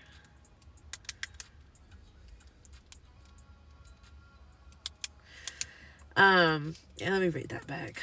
I've learned making a small list is way more effective than a big list. I was making big ones, then getting overwhelmed, and I would just not do anything on the list. Yeah, you have to meet yourself where you are. And I think that's, I think there's a lot of importance in that, because that's why I said it depends on the person, because you have to meet yourself where you're at. If you know that you don't stick to anything, you never have stuck to anything, then why are you making these huge things? You know what I'm saying? Why are you making these huge lists that you know you're not going to stick to? It's like, it's ridiculous. You're setting yourself up for failure. If you know where you're at and you meet yourself there, you can work on yourself with yourself. You know what I'm saying? You can work with yourself on yourself. You can take those baby steps. Now, I just think that there's certain people that we try to make small lists so that we don't have to give ourselves big expectations, if that makes sense. Like, we want to take baby steps knowing good and well that we're more than capable of taking the big steps. And then we get so shocked when we get baby results. Well, baby, what did you think a baby step was going to get you? Not to mention, we get really impatient. So you're making these really small baby plans, and then you want to take huge steps. It doesn't work like that. You have to be able to take a baby don't just start walking overnight. You know what I'm saying? A baby gotta freaking crawl and scoot itself and then start standing up and using the little walker thing. And then he starts taking one step at a time. And then he starts walking and then he starts running. Like, if you're not willing to go through that process, why in the world are you making baby steps? It just don't make sense. You want to make baby plans, but you don't want to take baby steps. You want to take adult steps. That's crazy. That's what I'm saying. We set ourselves up for failure. That sounds nuts. I make big plans because I want big results. So I take big steps. You know what I'm saying? If you're, and I'm not saying that that's for everybody. That's why I said it's a very personal thing. Like, you never know, depending on the person, because I trust myself. Like, I made it to that point where I trust me because I don't play about me. I'm not playing about me. No, I'm not about to let you talk to me like that. No, I'm not about to be in rooms where I feel disrespected. No, I'm not about to lie to myself. No, I'm not about to tell myself I'm going to do something and then bail on me. No, I don't play about me. And you shouldn't play about you. That's why I'm saying I make big plans, because I want big results and I know that I'm going to stick to it. That's it. Like, so I think meet yourself where you're at and then make plans based on that. But you have to sit down and be honest with yourself. We talk about this a lot on one-on-one calls. So if you're struggling with this, go book a one-on-one and we can talk about it together, because it depends where you're at. Like, you have to sit down and be honest with yourself and be like, okay, this is where I'm at right now. This is who I've been and this is where I want to go. And you're now learning the distance. What's the distance between those two? That's the journey right there. That's the whole healing journey right there. The healing journey is the distance between the person that you were and the person that you want to become, and all the learning that it takes in between there, all the healing that it takes, all the accountability that it takes from that point to that point. That's the healing journey. Small incremental changes to get to an overall big change has been great for me, for sure. It does, but being honest, I haven't showed up for myself in such a long time. I'm trying to meet myself where I am and stay consistent no matter how I feel. Or whatever's going on. I want to get to a place of trust within me. I can always make it bigger, for sure. That's what I'm saying. Meet yourself where you're at and give yourself grace on that, for sure, because you're somebody that, you know, especially if you don't trust yourself, it's because you have lied to yourself, or you've done certain things to yourself in the past that you have yet to make up for. You know what I'm saying? So you have to give yourself time and space to make up for that. You have to take those baby steps. The only problem is when you try to make baby plans, but you're not willing to go through the baby process. You want to play with the big boys, but you haven't learned how to walk yet. And then you know what I'm saying? Then you're sitting there beating yourself up because you haven't hit these big results. But you have to submit to the process. You have to say, okay, I'm going to actually do this for me. Like, I'm going to stop making excuses. I'm going to stop playing games, and I'm going to actually do this for me. And that might mean that I have to sit by myself for a minute. And it might mean I have to let certain things go. I might have to let certain soul ties go. I might have to let certain friends go. You know, I have to take all the little baby steps. You might have to do that. You have to be able to surrender and be like, okay, I'm going to give this to God. I'm going to ask for help. That was my main thing. I was so scared of asking for help because my ego was too big. Because not even like intentionally, but everybody always spoke so highly of me that I was embarrassed to tell people the truth. And that's why I'm so vulnerable now. That's why I ended up right here. I don't have no shame in my game. I'm like, I'm a mess like everybody else. God's still working on me, and I've come a long way, but I ain't no perfect person. I ain't never going to be, because people always said, like, you're such a good woman. You're such a dope mother. You're such a great friend. You're so like, they always spoke so highly of me. Blessing. Absolutely. But it can also be a downfall, because when I start to believe them, but then I go behind closed doors and I'm like, everybody else thinks so highly of you, but you hate you. Like, what is really going on? And then there's like this freaking identity crisis. You're like, who the heck am I? Like, who do I believe? Do I believe what the world says about me, or do I believe what I say about me? And we talk about that often as far as, okay, I love myself, but the world hates me. But what about those situations where the world loves you, but you hate you? It's like, not enough people talk about that, because I think that happens a lot. Like, the world sees you for who you show up as. My default is positivity. I don't just try to wake up like this every day. I've always been like this. I've always played a little bit more, you know. I'm definitely more godly than I used to be, but I've always been very nice. I've always been very sweet. You know, that it's my default to be bubbly and just, hey, everybody. Like, I've always been like that. So because of that, everybody viewed me in a high, in like a positive light. But then I would get home and I would talk down on me. I'm like, you've been keying for everybody all day, and then you come home and you're like, wow, you're trash. Like, you tell everybody else that they're beautiful. I just went up to a girl at the gym and said, you're so beautiful. Like, you did really good today. But then you go home and you look yourself in the mirror and you're like, oh, you're horrible. You're not making much progress. You're not doing very good. You're not trying very hard. You can do better. Like, you're your own worst enemy, but you're great to everybody else. Crazy. That is sick. And if anything, that is what's keeping you stuck. As if there's not a whole list. Because there's a whole list of things that's keeping a lot of us stuck. In my private community, the welcome survey now, I ask that question. What do you guys think is a couple things, one thing, whatever, however many things you feel like is holding you back from going after your full potential? What is keeping you stuck? What is it? And most of the time, these are things that are from us. You know what I'm saying? I've never have yet to have or see anybody say God, enemy. You know, it's all us. It's like fear. It's fear, it's money, it's time, which is all crazy. I mean, it's not all crazy, but it's all stuff that we have control over. You have control over whether you stay in that bed scared or you get up and go to the gym scared. Like, you have control over that. You are in control of yourself. What decisions are you making that is leading you to not be successful? Like, you have a huge part in your own downfall. You have a huge part in why you're still stuck and you don't realize it. And when you realize how much power you actually hold, ooh, it's so freeing. It's scary, but it's freeing at the same time. I was like, oh yeah, I'm about to take off now because I realized that I was the problem.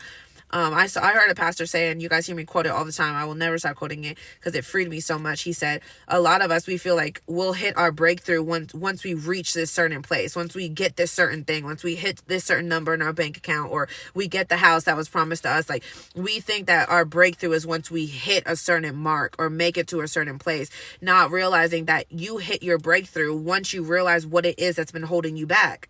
And I'm like, that's facts. That is so true. Once you realize what it is that's been holding you back, now you can make changes to where that thing is no longer holding you back. You just freed yourself. You literally just freed yourself.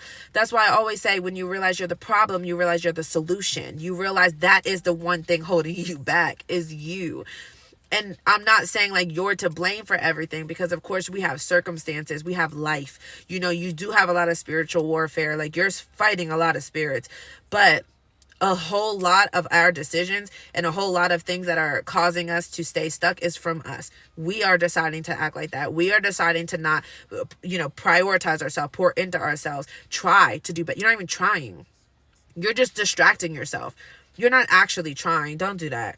You're not actually trying, because if you were actually genuinely trying, you would see progress. You're half trying. I was gonna say half-ass, but it feels weird to cuss now. But that's really what it is. Like, you're half-ass trying. Like, you're not actually going really after it. And if you are, you're forgetting the source. You're forgetting to go to God first. That's why every single time something happens, you call a friend. Stop calling your friend. Do you understand that that's the equivalent to calling the world before you call God? That's crazy.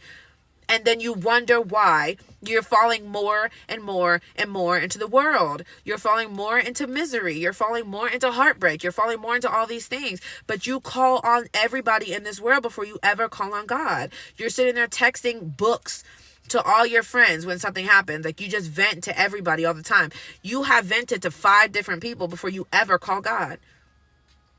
That's crazy. But then you expect to be on God's top priority list. You're like, oh my gosh, I prayed this prayer last night and God ain't came through. Baby, he was at the bottom of your list, and you expect to be at the top of his?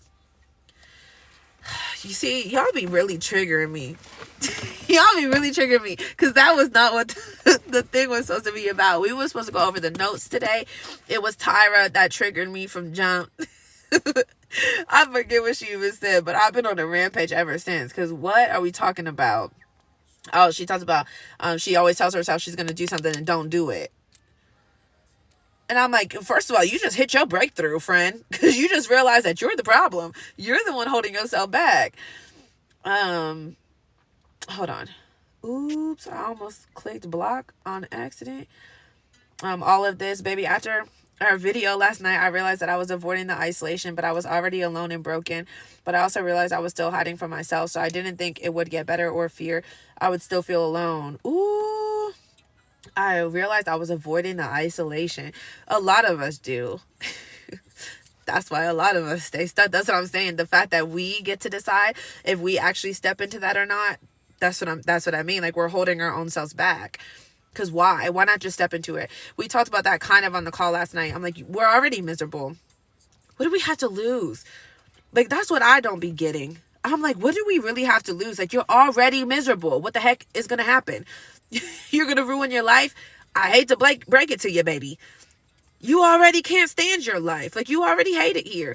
So what? It makes no sense why we're not stepping into it and just trying something different. You know, like, just try God. I tell people this all the time, like, just try it. Like, don't believe me. Don't believe Chelsea. All I did was try. But what do you have to lose? What do you have to lose? A life that you don't love? People be like, oh, I don't want to submit to God. I don't want to give my life to... You hate your life. Why do you even want to be in control of your life? It makes no sense. You don't even want to be here. You don't even want it. Like, you might as well give it to God. I'm just saying. Thank God I did. Hi, Carter. That's where I'm at right now, figuring out what's holding me back.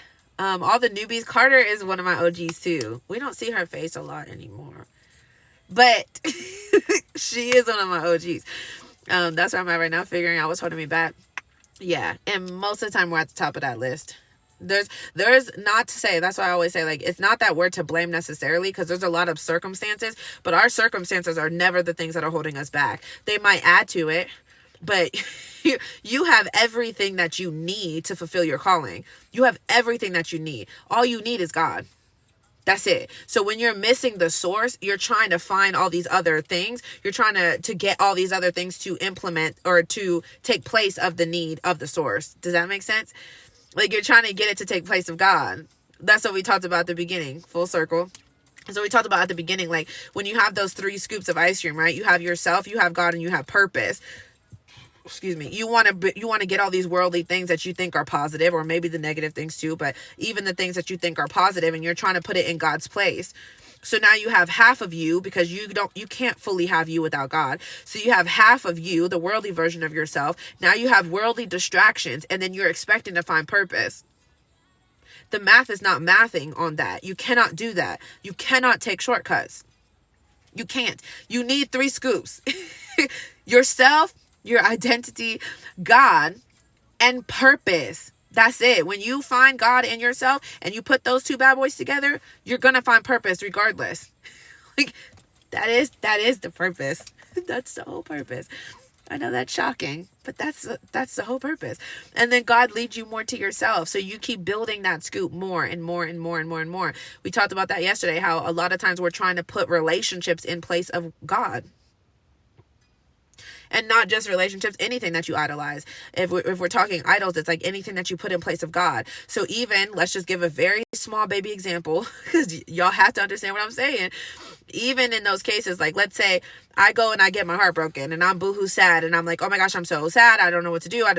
And now I run to my car and I sit there and call my friends and I'm like, oh my gosh, y'all, guess what happened? I'm so sad. I don't know what to do. And and now I'm like, can you guys come over and hang out? Like, can you bring me ice cream? Can you come distract me? And so now all my best friends are on their way and we have a whole freaking slumber party and everybody's just crying and they're trying to make me feel better, right? And then the next day, everybody's on my back. They're like, are you okay? Do you need me to bring lunch to work? Do you need me to, like, what do you need me to do? These are distractions. Yes, they're positive. Yes, we love good friends. Yay. But you're putting that in place of God. What should happen if you really had a solid relationship with God, the second that anything bad happened, if we're sticking to the heartbreak analogy, cool. Let's say I got my heart broke. I'm calling God first. Because for me, God's at the center of all of it to begin with. But even if he wasn't, God, I don't know what to do. God, I'm scared. God, I'm hurt. God, I'm confused. God, lead me to some type of guidance. God, help me. Help me. That's what I mean. You're trying to put positive distractions in place of God. You cannot do that and find purpose. You can do that. You cannot do that and find purpose. That it's not possible. You're gonna only find a worldly purpose. What is a worldly purpose? Most of the time it's money. I guess if you think that that's gonna fulfill you, then cool. But most of the time, a worldly purpose is money. Everybody's after money. Everybody's chasing money. That's what success is. You have a lot of money. You got a lot of zeros in your bank account, or you got a big beautiful mansion of a house. You got a swimming pool out back. Like success. You know what I'm saying? People, worldly purpose is success, which majority of the time is linked to money, correct? Therefore, yes, you can do what you want to do. You can live life without God, but your purpose is never going to be fulfilled. A worldly purpose most of the time only has to do with money. There's no real purpose there, because then what happens? Can you get that? Absolutely. Can you be happy? Sure, if you think that that's what happiness is, but you're going to end up on your deathbed with a loaded bank account and you're empty. If that's what you want, then hey, do your thing. But me and my household, I could care less how much money is in my bank account. I need peace. I want me. Like, I want to make it to the deathbed and be like, I did that. Even if I have to sit there and say, my account is negative, but my heart is full. Are you kidding me? It makes no difference. I truly, genuinely do not care what beautiful house I end up with. If I don't have me, I don't want none of it. What am I doing with all of this stuff? What are you doing with all of this stuff? Truly, because you cannot take any of that with you. The only thing you take with you is your spirit. So you should probably work on that. I'm just saying that should be at the top of our priority list. When people say they don't have time for this or they don't have time for this, I'd be like, what in the world are you talking about? You don't have time not to prioritize yourself. Like, you don't have time not to, because if the only thing that you end up with is your spirit, why are you not pouring into that? Why are you so focused on your bank account? You literally log in and check your bank account 20 billion times a day. When is the last time you checked on yourself? Tell me that don't sound freaking crazy. You check your bank account more than you check on you. That is sick. I am so sorry to come at y'all, but that is disgusting. That is crazy. You are more focused on your bank account than you are on your own well-being. As if you can take any of that. There's thousands and thousands of dollars in there. Who cares? Whether there's thousands or there's none at all. Like, a person can be much happier with a negative account than the person that has thousands in there, but they have no heart. They have no peace. They have no nothing. You have no purpose. You have no purpose. That's why you see all these rich people and they don't know what the heck to do with their money. Because what are they doing? They're not after anything. They already got the success. That is the worldly success. So what's the purpose in that? That success, that worldly success will always bring you to a dead end, because you'll hit that number and then what? I will never fully hit my purpose. Do you know how huge it is? I'll never fully hit it, because every time I get closer, God expands it more and more and more and more. That's why my vision boards are crazy, because what? My vision board in 2020 looks way different than my vision board for 2024. Way different, because God keeps expanding it more and more. You keep finding more beauty, right? Like, it keeps getting bigger and bigger and bigger. With a worldly purpose, you will hit that number. You will always hit it. If your goal is to get $1,000 in your bank account, you'll hit that. And then what? Then you're going to have $2,000 and then $3,000. You'll always hit that, and you'll never feel successful. You'll never feel sustained. Like, there is no purpose. You're always going to hit a dead end all the daggone time. Not to mention, that can be gone tomorrow. Worldly success can be gone tomorrow. You can get your bank account hacked. I can lose every one of my followers. If I'm banking on followers, I can lose it all tomorrow. And when I tell y'all, I wouldn't lose nothing, because my follower count is not my purpose. My follower count is a very tiny portion of anything that I have going on. That's my audience, but my audience doesn't change my purpose. Y'all, it wasn't me this time. Yeah, it's usually Brittany. Brittany be triggering the life out of me in a good way. Triggering is good. I think it's good to be triggered. I think the fact that we run from triggers all the daggone time is what's keeping a lot of us stuck. You don't ever want to come out your comfort zone. See, you about to make me preach, Brittany. That's maybe it's me. Maybe I'm the issue. No, I'm kidding. Anyway, my problem is that I'm quick to give up. I don't hear nothing back from God. Ooh, if I don't hear nothing back from God, I'll be really thinking I'm not going to stay on here long. But baby, She said, I know I'm late on the comments. She said, my problem is that I'm quick to give up if I don't hear nothing back from God. For one, sometimes the answer is no answer. And for two, God is always talking. God don't just go to sleep. God is always working. God is always talking. If you feel like God is silent, it's because you're too distracted to hear him.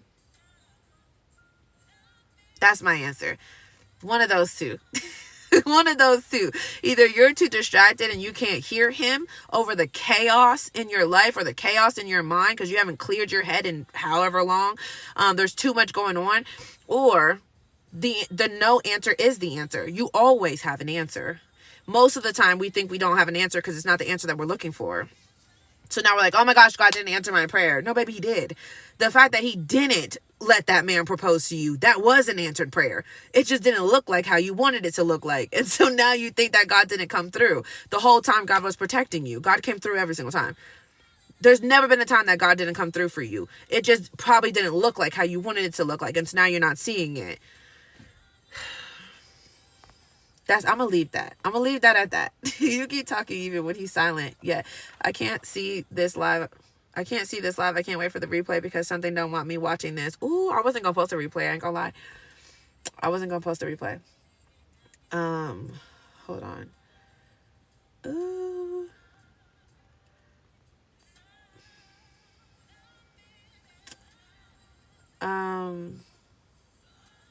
I'm so serious. You won't believe me. I screen recorded it and everyone else live working.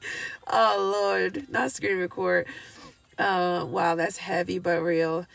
I heard you on the find positive distractions. That's why I'm really struggling with finding my purpose. Ooh. We all struggle to find purpose because we're all trying to find purpose without God. We're all trying to find purpose without God. Not all. I'm not. Y'all be safe. No, I'm kidding. No, I'm kidding. It's impossible to find purpose without God. And mind you, I'm not saying, yeah, you might have talked to God before, but do you ask God? Do you talk to God? Do you talk to God throughout the day? Like, do you have an actual solid relationship with God? If God is not a whole scoop of ice cream in your sundae, how are you expecting to find purpose? You have one little teeny tiny dot of ice cream as your scoop of God. If you don't have a whole scoop there, why do you expect to find purpose? That just don't make sense. And to be honest with you, I feel like a lot of us are confused as to what purpose is. We think purpose is one specific thing, not to mention we think it's a career. Purpose is not always your career. I'm just saying it's not always your mainstream of income. Like sometimes, yes, sure, that might be part of the plan if that's what God has for you, but we're trying to base it off of a career. So now we're looking at the whole list of careers and we're like, is that my purpose? Is that my purpose? Is that my purpose? Crazy. Your purpose, be for real, is to complete that sundae. Your purpose is the sundae. That's what I'm saying. Well, I've said it on every single live. I'm like, nothing that I say is surface level. Whether you understand it from your level of understanding and that is surface level is neither here nor there. But nothing that I actually say is surface level. Because half the time it's not even me. It's God speaking through me. So it's never surface level. The 3-scoop ice cream analogy is purpose. That is purpose. Finding and creating yourself, finding God and creating purpose. That is the purpose. The whole journey is the purpose. And that's what I'm saying. We're all after that 3rd scoop, not understanding that if you do the other 2 scoops, you will find the 3rd one. That's how you find purpose. You find yourself and you find God. And then when you find God, it gets even more extensive because the second that, first of all, when you find that 1st scoop being you, you're only going to be able to find the worldly version of yourself without God. So that is not going to feel like a whole scoop. It doesn't go scoop by scoop by scoop, bro. Sometimes it goes little piece by little piece by little piece, a little half a scoop, a little spoonful. Like you're not going to get the whole scoop overnight. That's what I'm saying. You have to trust the process. When you have that scoop, if you have a whole scoop of yourself, you only have the worldly version of you. If you don't have God, how are you going to discover the person that God created you to be? How are you going to discover the version of yourself that God created without God? That's crazy. You sound crazy. You sound nuts. You only have the worldly version of yourself. You're trying to put somebody else or something else in God's spot, and now you're trying to find purpose. Make it make sense. You will discover purpose when you stop being on the hunt for it. When you start being more on the hunt for yourself and God, and allow God to reveal to you who he actually created you to be, that is when purpose will fall in your lap.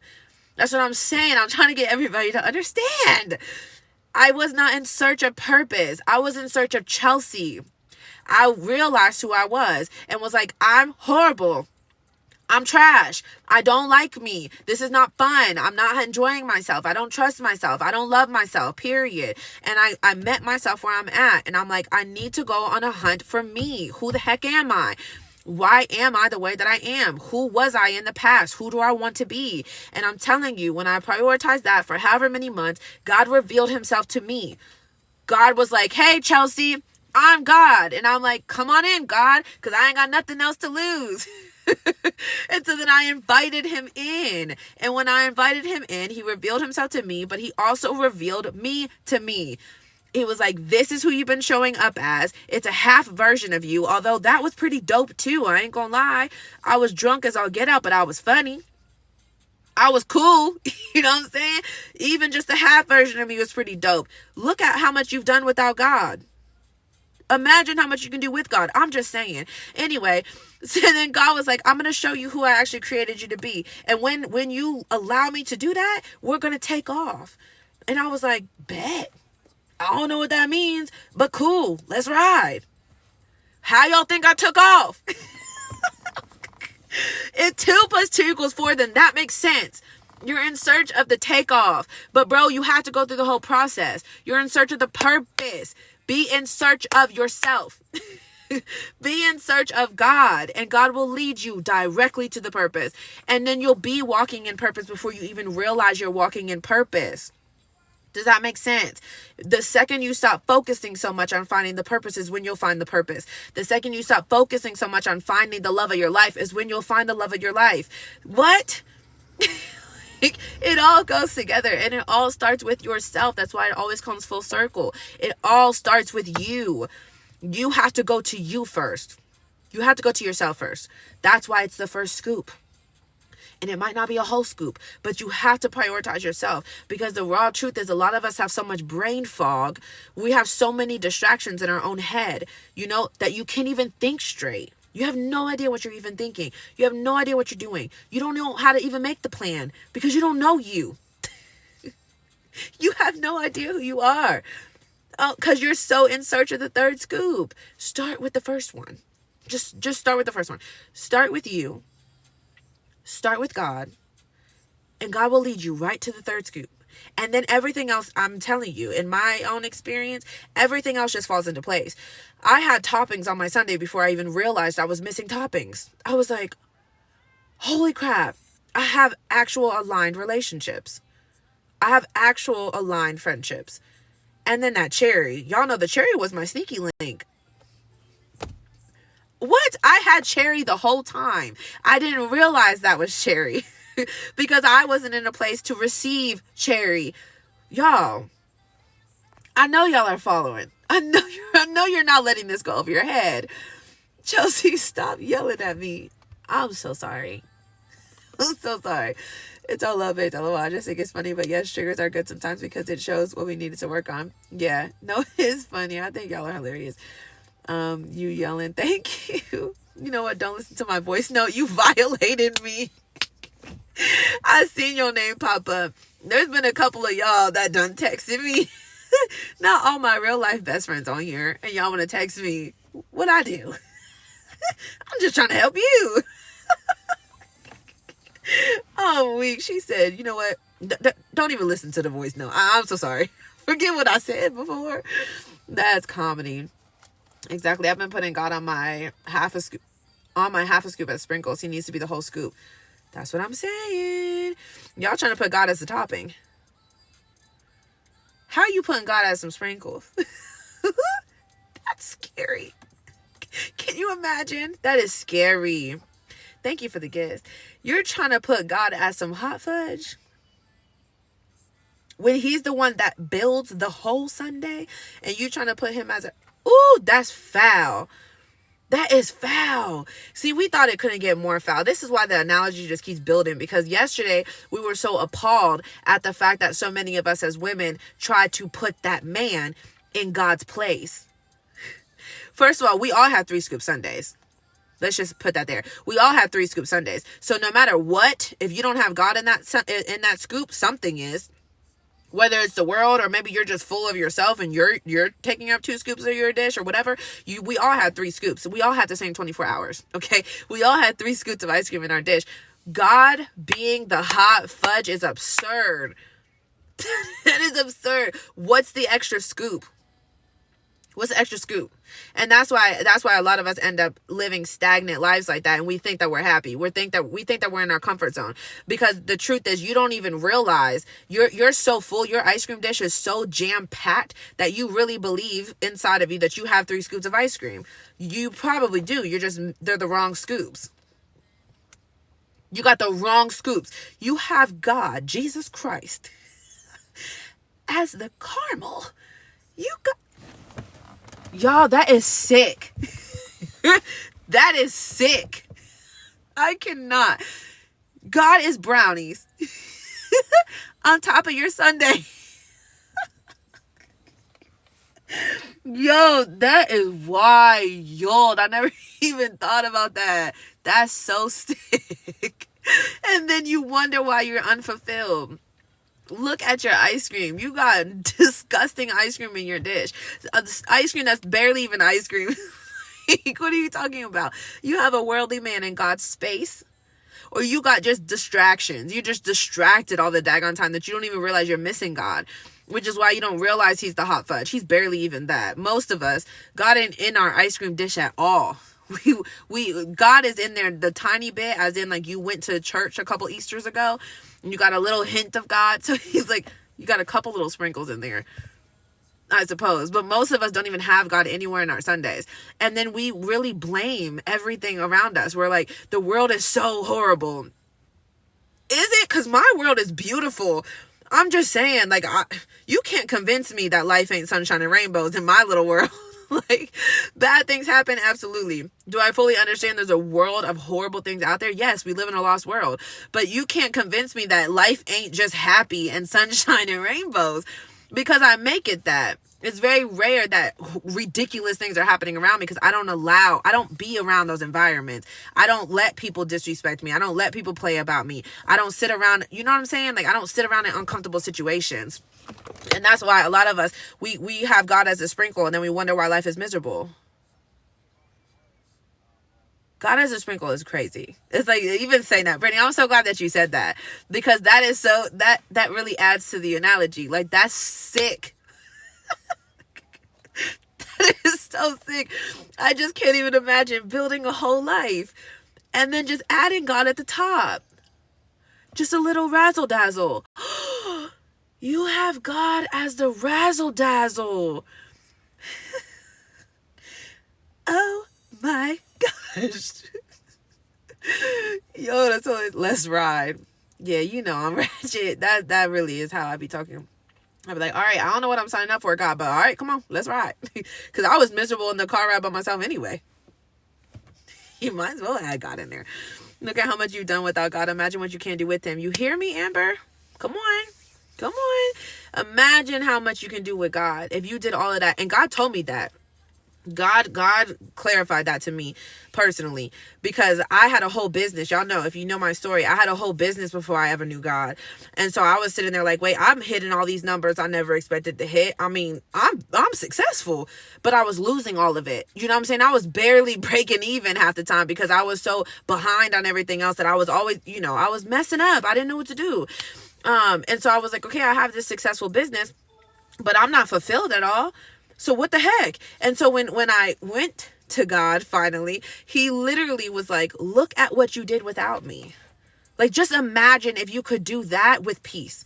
Like, imagine if you could do that with purpose. Like, that's what I'm saying, bro. Life gets so good when you stop living for the world, when you stop living for money. That business was based on money. I needed money. I needed money to have the freedom to not have to work a 9 to 5, because I genuinely wanted to be a mother. And I'm not saying that you can't be a mother and work a 9 to 5. I ain't talking about you. I'm talking about me. I wanted to be a mother full time. I didn't want to send my child off somewhere. No hate to those that do. I love that for y'all. But I just really wanted to be there. And so I was like, okay, I'm going to have to make X, Y, and Z, this amount of money in order to do this. So let's start this small business. And now I'm just chasing after money, AKA I'm chasing after worldly success. There's no purpose in that. What's the purpose? And now, like, y'all, to know my story is to know how wildly God turned it around. Yet I still have a business. I have the picture perfect life. And we're not talking physical. I don't have nothing. I have literally nothing. I live with very little. Like, come on now. If you know my life, you know. If you pay attention to my lives and my stories and my videos, you know I've been vulnerable the whole time. I don't have a lot. But I have purpose. I'm literally living my dream life. I get paid. Like, my income is from teaching other women how to find themselves and find God and find purpose. Like I make money from helping people with my story. What the heck else is there to life than that?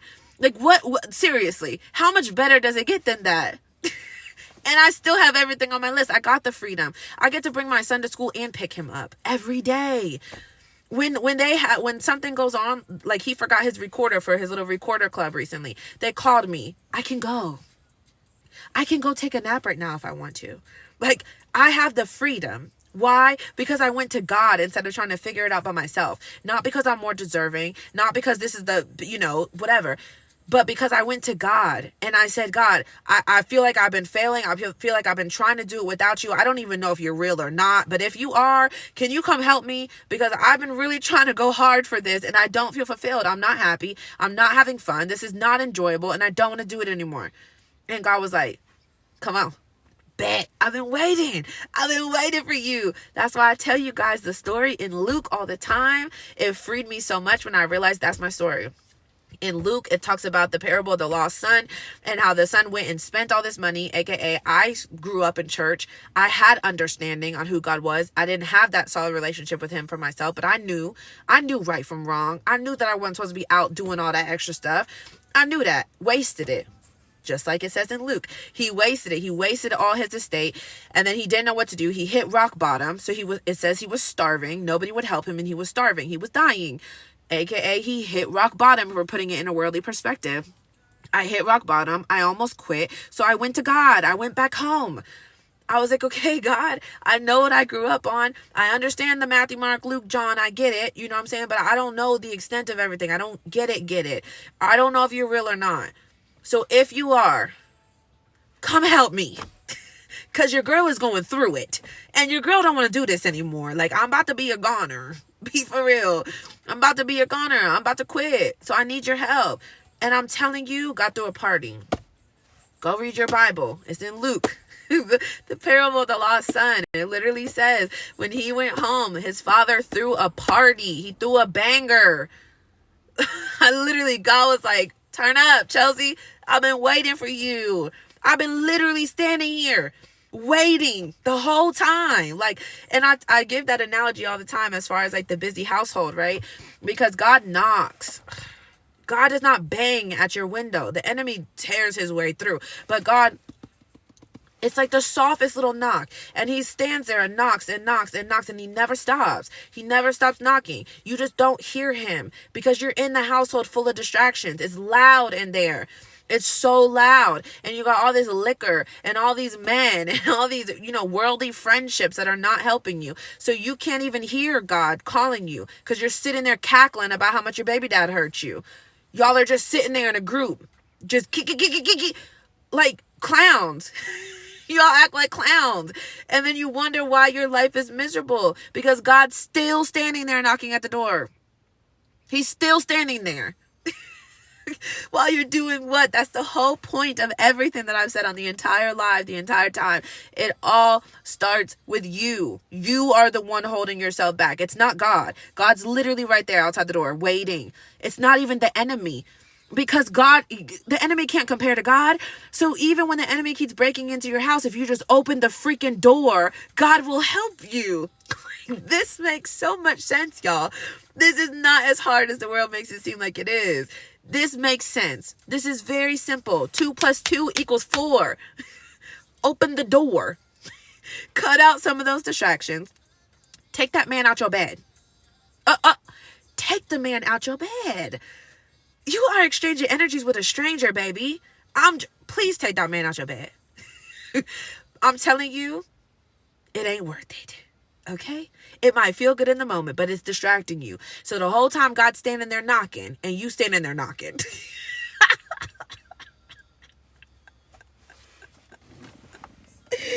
Bruh, grow up. Grow up. But for real, you sitting there distracted. And that's what I'm saying. We think everything's a game. You think it's a joke.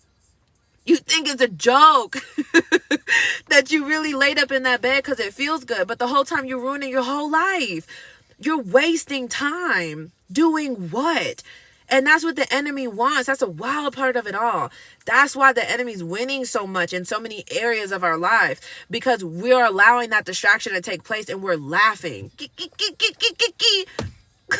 I'm so freaking tired of the kikis, bro. I can't stand it. I'm like, you're laughing that you just slept with that random man. You think that's funny? You think that that's okay? As if God's not standing there waiting for you while you're doing what? I'm not judging y'all. My list is long. I hate to admit that. But that's the raw truth. My list is not short. It's not short because I needed all the distractions. I was like, I don't even want to be in this house. And like, I low-key hear God knocking. I mean, I hear something tapping. I don't know if it's God or not, but I hear something knocking at the door, but I don't want to answer it. So I'm just going to be distracted in this household, because when I'm in the household and I'm not answering the door, there's a void. I feel something is missing and I don't know what it is, but I don't want to actually figure it out. So I'm just going to be distracted. So I'm like, hey, you busy? Come through. Do what it do. And then go about your business. Don't talk to me. You don't got to do none of that extra stuff. You don't got to bring no gifts. You definitely don't have to take me out. You don't have to buy nothing. Just come through, distract me, and leave. And then when he left, then I would go to alcohol, or I would go to X, Y, and Z to get more distractions. Or I was always the house where all my friends came. And that's what I'm saying. It wasn't that we were doing crazy, ridiculous stuff. No, we was chilling. That's the whole problem. You've been chilling your whole life. You just chilling. Doing what? Being distracted. You got all these friends coming over to your house so that it's loud, so that you don't have to hear the fact that God's knocking at your door. Ooh, Jesus. That's much deeper than what I'm actually saying. Don't let that go over your head. I'm not talking about a house at all. It's not hottie to Scotty. Y'all, I'm so upset my boss called and made me miss hearing something important. You said the journey was our purpose. Oh, I'm sorry that you missed it. I think who told me? I think it was Carter. I think Carter asked me to post a replay. So I will. I'll put it up on YouTube. But yes, I said the journey was our purpose. I said that a lot of us are after purpose as if it's one specific thing. And honestly, nobody really knows what purpose is, I suppose. Nobody has all the answers. Everybody just sticks with the answer that makes the most sense to them. What makes the most sense to me is that the whole journey is the purpose. The whole ice cream analogy is the purpose. Finding and creating yourself, finding God, and then finding purpose. Because with my personal story, when I started figuring out who the heck I am and who I always was, thank you for the gifts, and who I want to become, God revealed himself to me. Think about it like this. If you were following the house analogy, I got all these daggone analogies. But if you were following the house analogy where you invite all those friends over, right? Excuse me. I needed to take some of these distractions out in order to hear God knocking at the door. If I would have just went in search of God first, I wouldn't have been able to hear him clearly. I would only be able to understand him from my level of understanding, correct? Therefore, with all of these distractions in my household, even if I did open the door, he'd be like, there's no room for me here. Jesus. He'd be like, your table's full. You have a whole dish full of ice cream. There's no room for me here. So I had to clear some of that out. I was like, hey, y'all got to get up out my crib because I know I hear somebody knocking at the door. I know I'm not tripping. I'm like, y'all got to get out for a little bit. You know what I'm saying? So I took them all out. I didn't text people back for months. Bro. I was completely isolated. Nobody came to my household. Everybody was like, what's wrong with Chelsea? Nothing's wrong with me. I got to get myself together. I'm not having fun. No, I'm not okay. Like, I stopped talking to everybody. I'm like, y'all got to get out my house. And I started prioritizing myself. Chelsea. I'm like, okay, who the heck am I? If you don't have my bestseller, that's why it's my bestseller, because it's called Questions to Ask Yourself. It's the instant download on my website. So you click to purchase. It goes right to your email. It's a whole electronic book. It has 192 questions that you can ask yourself during your process of self-discovery. That came straight from my own personal journal, because I started going out to my car mad early. I would set my alarm every morning. No excuses. This is what I'm saying. This is when I got really mad at myself. And I'm like, stop. Like, you're going to be gone if you don't make changes.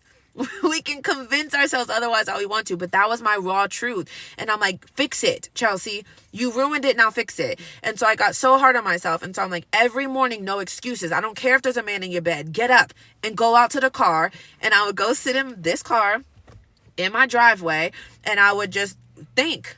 I would literally just think. I wouldn't have my phone. I wouldn't have nothing. I would just think. Didn't know what the heck I was doing, but it felt good. And so I continued doing it. And months after that, I eventually, when I would go out to the car, I would be like, hey, God. And I'm like, God who? Like, that's what I'm saying. God revealed himself to me, but I had to eliminate the distractions first. You have to eliminate the distractions first. And no, not everybody's story is going to be like that. But if you resonate with what I'm talking about, to where your whole life is a distraction, your whole world is a distraction. You have all these distractions everywhere to the point you don't even realize you're distracted, because you don't know that there's something there that you're being distracted from. You know what I'm saying?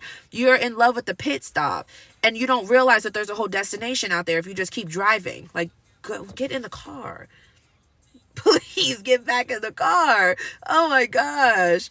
That's what I'm saying, bro. It can be so much better. And I'm like, thank God I got back in the car. Literally, actually. So that's funny that comes full circle, because I started in the car in my driveway, and I would just watch the sun come up, and I would have my little coffee. I'll post pictures. I got lots of pictures. Don't know why I was taking pictures.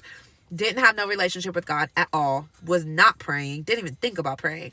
Y'all, if my testimony's on YouTube, if you guys have seen it, I didn't know what the heck I was doing. I just got some type of clarity. I got just enough clarity out of those few months going to the car every morning. Just enough clarity that I needed to be able to say, I should probably go to God. No idea what God is. No idea what the heck this prayer even means. When they say the faith of a mustard seed, baby, I'm talking, I had my fingers crossed and was like, I'm just going to pray this prayer. Sure. My grandparents told me to do that growing up, so I'm just going to do it. Okay. Whole freaking world changed. That's why I tell my testimony so authentically and just unapologetically the way that I do, because that's my life. My story is my testimony. Like, I don't have no come to God story. No, I have my real life. I was at rock bottom, and now I'm not at all. I had no reason to be here, and now I wake up at 3:30 voluntarily, just ready. Just freaking ready. I be looking at myself sometimes like, you're so annoying. Why are you so happy to be here? And I feel like there's a reason why. You know, I'm so happy to be here now because I know how bad I really was. I know my truth. And I know that I was almost gone. Like, if it can even get closer than that. I mean, I was gone. Mentally, I was already out of this world. I was just waiting for my physical to catch up. Like, I was just waiting to do it. I was gone. I was done. I was nothing. I had no purpose. I had no reason. I had no joy. Like, I had no peace at all. I couldn't sleep at all. I never slept. I never slept through the night for years. I was miserable. I would just cry on the bathroom floor and then make my way to the bed and try to fall asleep. And then I would wake up every freaking hour, and I would toss and I would turn, and I would feel like there's some type of void. And I'm like, there has to be more to life. There has to be more to life. And then I'm like, I'm tripping. And so then I would wake up the next day when the sun came up, and I would just fake it. Fake it till you make it. That's what they all say. Until what? How long do you fake it till you make it? Because you're not making it anywhere. At what point are you just fake? At what point is it all just fake? All of it, the whole thing. It's all just fake. The whole freaking lost world. It's all fake. The success that people say, or the happiness people say you're going to find when you reach your full potential, when you get that freaking certificate that you can put up on your wall, fake. You're not going to reach that without purpose. You're not going to find happiness without purpose. You're only going to find worldly happiness, which cannot be sustained. It cannot fulfill you. That's fake. That's why they say fake it till you make it. And then everybody ends up on the deathbed just fake. You ain't made it nowhere. You've done nothing. You have nothing to show for it outside of worldly things that you can't take with you. It's fake. It's all fake. Me personally, I don't even need the money to show me anything. I don't need money to show that God is real, or to show. I don't need none of that. If I go on my deathbed right this second, I swear to God, I would be like, bro, I went after everything. I spent the last almost 2 years of my life die hard chasing after everything. You think I'm going to look at my bank account? You think on your deathbed you're going to look at your bank account? You sound nuts. You think on my deathbed I'm signing into PNC? You sound stupid. That sounds so stupid. On my deathbed, you going to sign into PNC? That sounds crazy. The raw truth is the majority of us, a lot of us, we're going to end up on our deathbed and now we want to put up a prayer. Baby, if you had prayed just sooner, maybe your life wouldn't be like that. Maybe you wouldn't be so miserable. You're miserable. You hate your job and you're barely making enough money. Be honest. Even when I had money, I didn't have money. Because all I had was money, which means I had no purpose, which means that money could never sustain me. So all the money that I had was just going towards something. It was just going towards something. I might not have money now, but I have purpose. I have peace. I have genuine reason to wake up.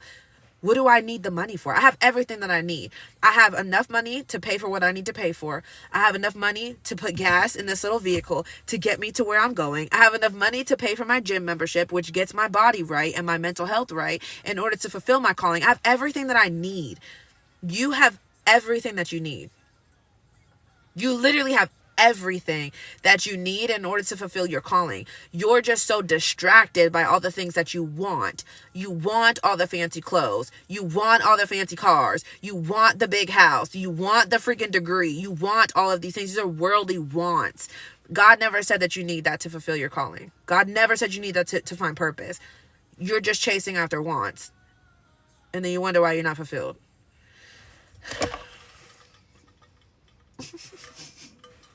It's like I said it so aggressively today. God is my everything, period. JC looking like that really made me the... I will never get over that, Bree Squirrel. How in the world are we making God hot fudge? I'm telling you, that literally blew my mind because I never thought about it like that. I thought about, yes, as far as making a worldly thing or a worldly man a scoop of ice cream that's supposed to be taken up by God. Like if we're thinking about a table, everybody says you only got so many seats at your table. We're giving a man, I'm just talking to the ladies, obviously, we're giving the man God's seat at our table. So we're making the man our very top priority, a worldly man. Our very top priority. But I never thought about it as far as like, we're not just giving somebody else a scoop. We're making God the toppings. If you're in my private community, you know the Instagram group chat name is called The Toppings. Can you please imagine if I lived my entire life to please the toppings? Can you imagine if the toppings was your source? If the toppings was your purpose? That's crazy. Oh my gosh, that is like really blowing my mind. Not God being the hot fudge. Not God being the sprinkles. I think it's hard when it's not intentional. Yeah. Leave. Dang, am I tripping? I thought I just saw somebody go past. Hold on. Oh, leave me to trigger everything again. Yeah, it's always you. No, I love you so much, Brittany. Thank you for always triggering me. you're gonna tell us to grow up and you over there. Yeah, I say we need to grow up. Don't do that. I'm not excluding myself. I got a lot of work to do. God's still working on me. No, it's letting me hear and wow. Literally me. Sunshine! What up, bestie? I'm on break. I hope y'all having a good day. Last night was amazing. Thank you. Y'all missed. If y'all are not in the private community yet, you're tripping for one. But for two, the Zoom last night was so good. That's what she was talking about. The ladies' night Zoom last night. So good. So good. So good. So good. So good. So good. I was so blessed. So fulfilled. Chelsea, what's one thing you would share with me from the call last night? Ooh. Are you still on? Because I was late on that comment. I actually went over this. I didn't actually read this, but that was something we talked about. Well, there's a lot, friend. How am I supposed to pick one? Sunshine, are you still on here? I had that convo with God this AM and my heart posture is light. Stop. I know I was crying at your DM this morning. I was at the gym when I read it and I was like, ooh, I'm telling you, it be really hitting me so hard, y'all. Like, I love seeing all of your guys' progress. Like, the private community is so fulfilling because you really get to know people in a raw way. And then to see them not just listen to what we're talking about, but they start implementing what it is that we're saying. And then they see progress. It's like, bro, it's much deeper than just a freaking conversation. Like, when people actually do the work, oh my gosh. Like, if you could only share one, what pops up? Jesus, I don't know. I don't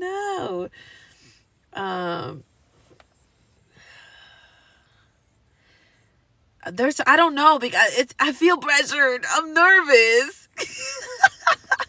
There's so many different topics that we discussed. Like, we went from mom guilt, which I know you would really need that one. It's like, I know you too well to just pick one. The mom guilt was big. Fighting fears, finding strength in solitude was huge. Putting that man in God's place, that was a big one. Feeling overwhelmed because you're missing the source. So feeling overwhelmed because you're trying to find all the answers instead of going to the one that has all the answers. Oh my gosh, we literally talked about too much. I can't just choose one. I cannot just choose one. I can't. I'm sorry to disappoint. Facts, I got 3 expensive papers on my wall and they are trash. Ooh. She said they are trash. Don't do that. You worked for those. I'm very proud of you that you achieved those. Truly. That's a big accomplishment. I mean, I couldn't do it. I clearly couldn't do it. Okay, love y'all. Going back in. I felt that deep breath you just took. Yes, I am. My son's basketball practice ran over and I couldn't get in time next week for sure. I know. I'm excited to talk to you. I'm so excited to talk to everybody. I'll be hyped. It's okay. I'm glad it went great. It did. It went so good. I'm still looking into getting the replays up. I need to, Carter, remind me. Yeah, see, she just said, I'm going to message you. Message me that. Remind me to look on my desktop to see if I can download the Zoom replays. Because I'm pretty positive somebody said that you can on the desktop. Like, you can't do it on the iPad or the phone. You have to do it on the actual laptop. So I'm gonna look into that to see, because I'm pretty sure we can get the Zoom replays up for the group. Of course, I'm not gonna post the Zoom replays on freaking YouTube. You know how much in-depth conversations we'll be having? Crazy. Anyway, y'all, we went over pretty much all the notes. As a reminder, I'm offline tomorrow because my Wednesdays are booked for one-on-ones.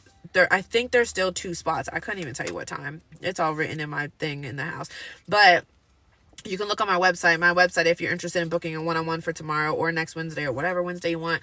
It shows my whole calendar. When you go to click the one-on-one, it gives you all the information you need on a one-on-one. And then it gives you my whole calendar. I did learn from people that it gives you all the times, and then when you click one, it always says available until you get to the very end, and then it doesn't kick you out. Apparently, it just makes you choose a different time. Good luck with that.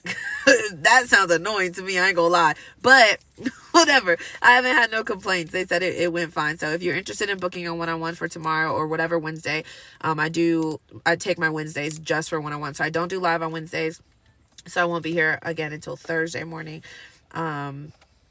Yeah, that's it.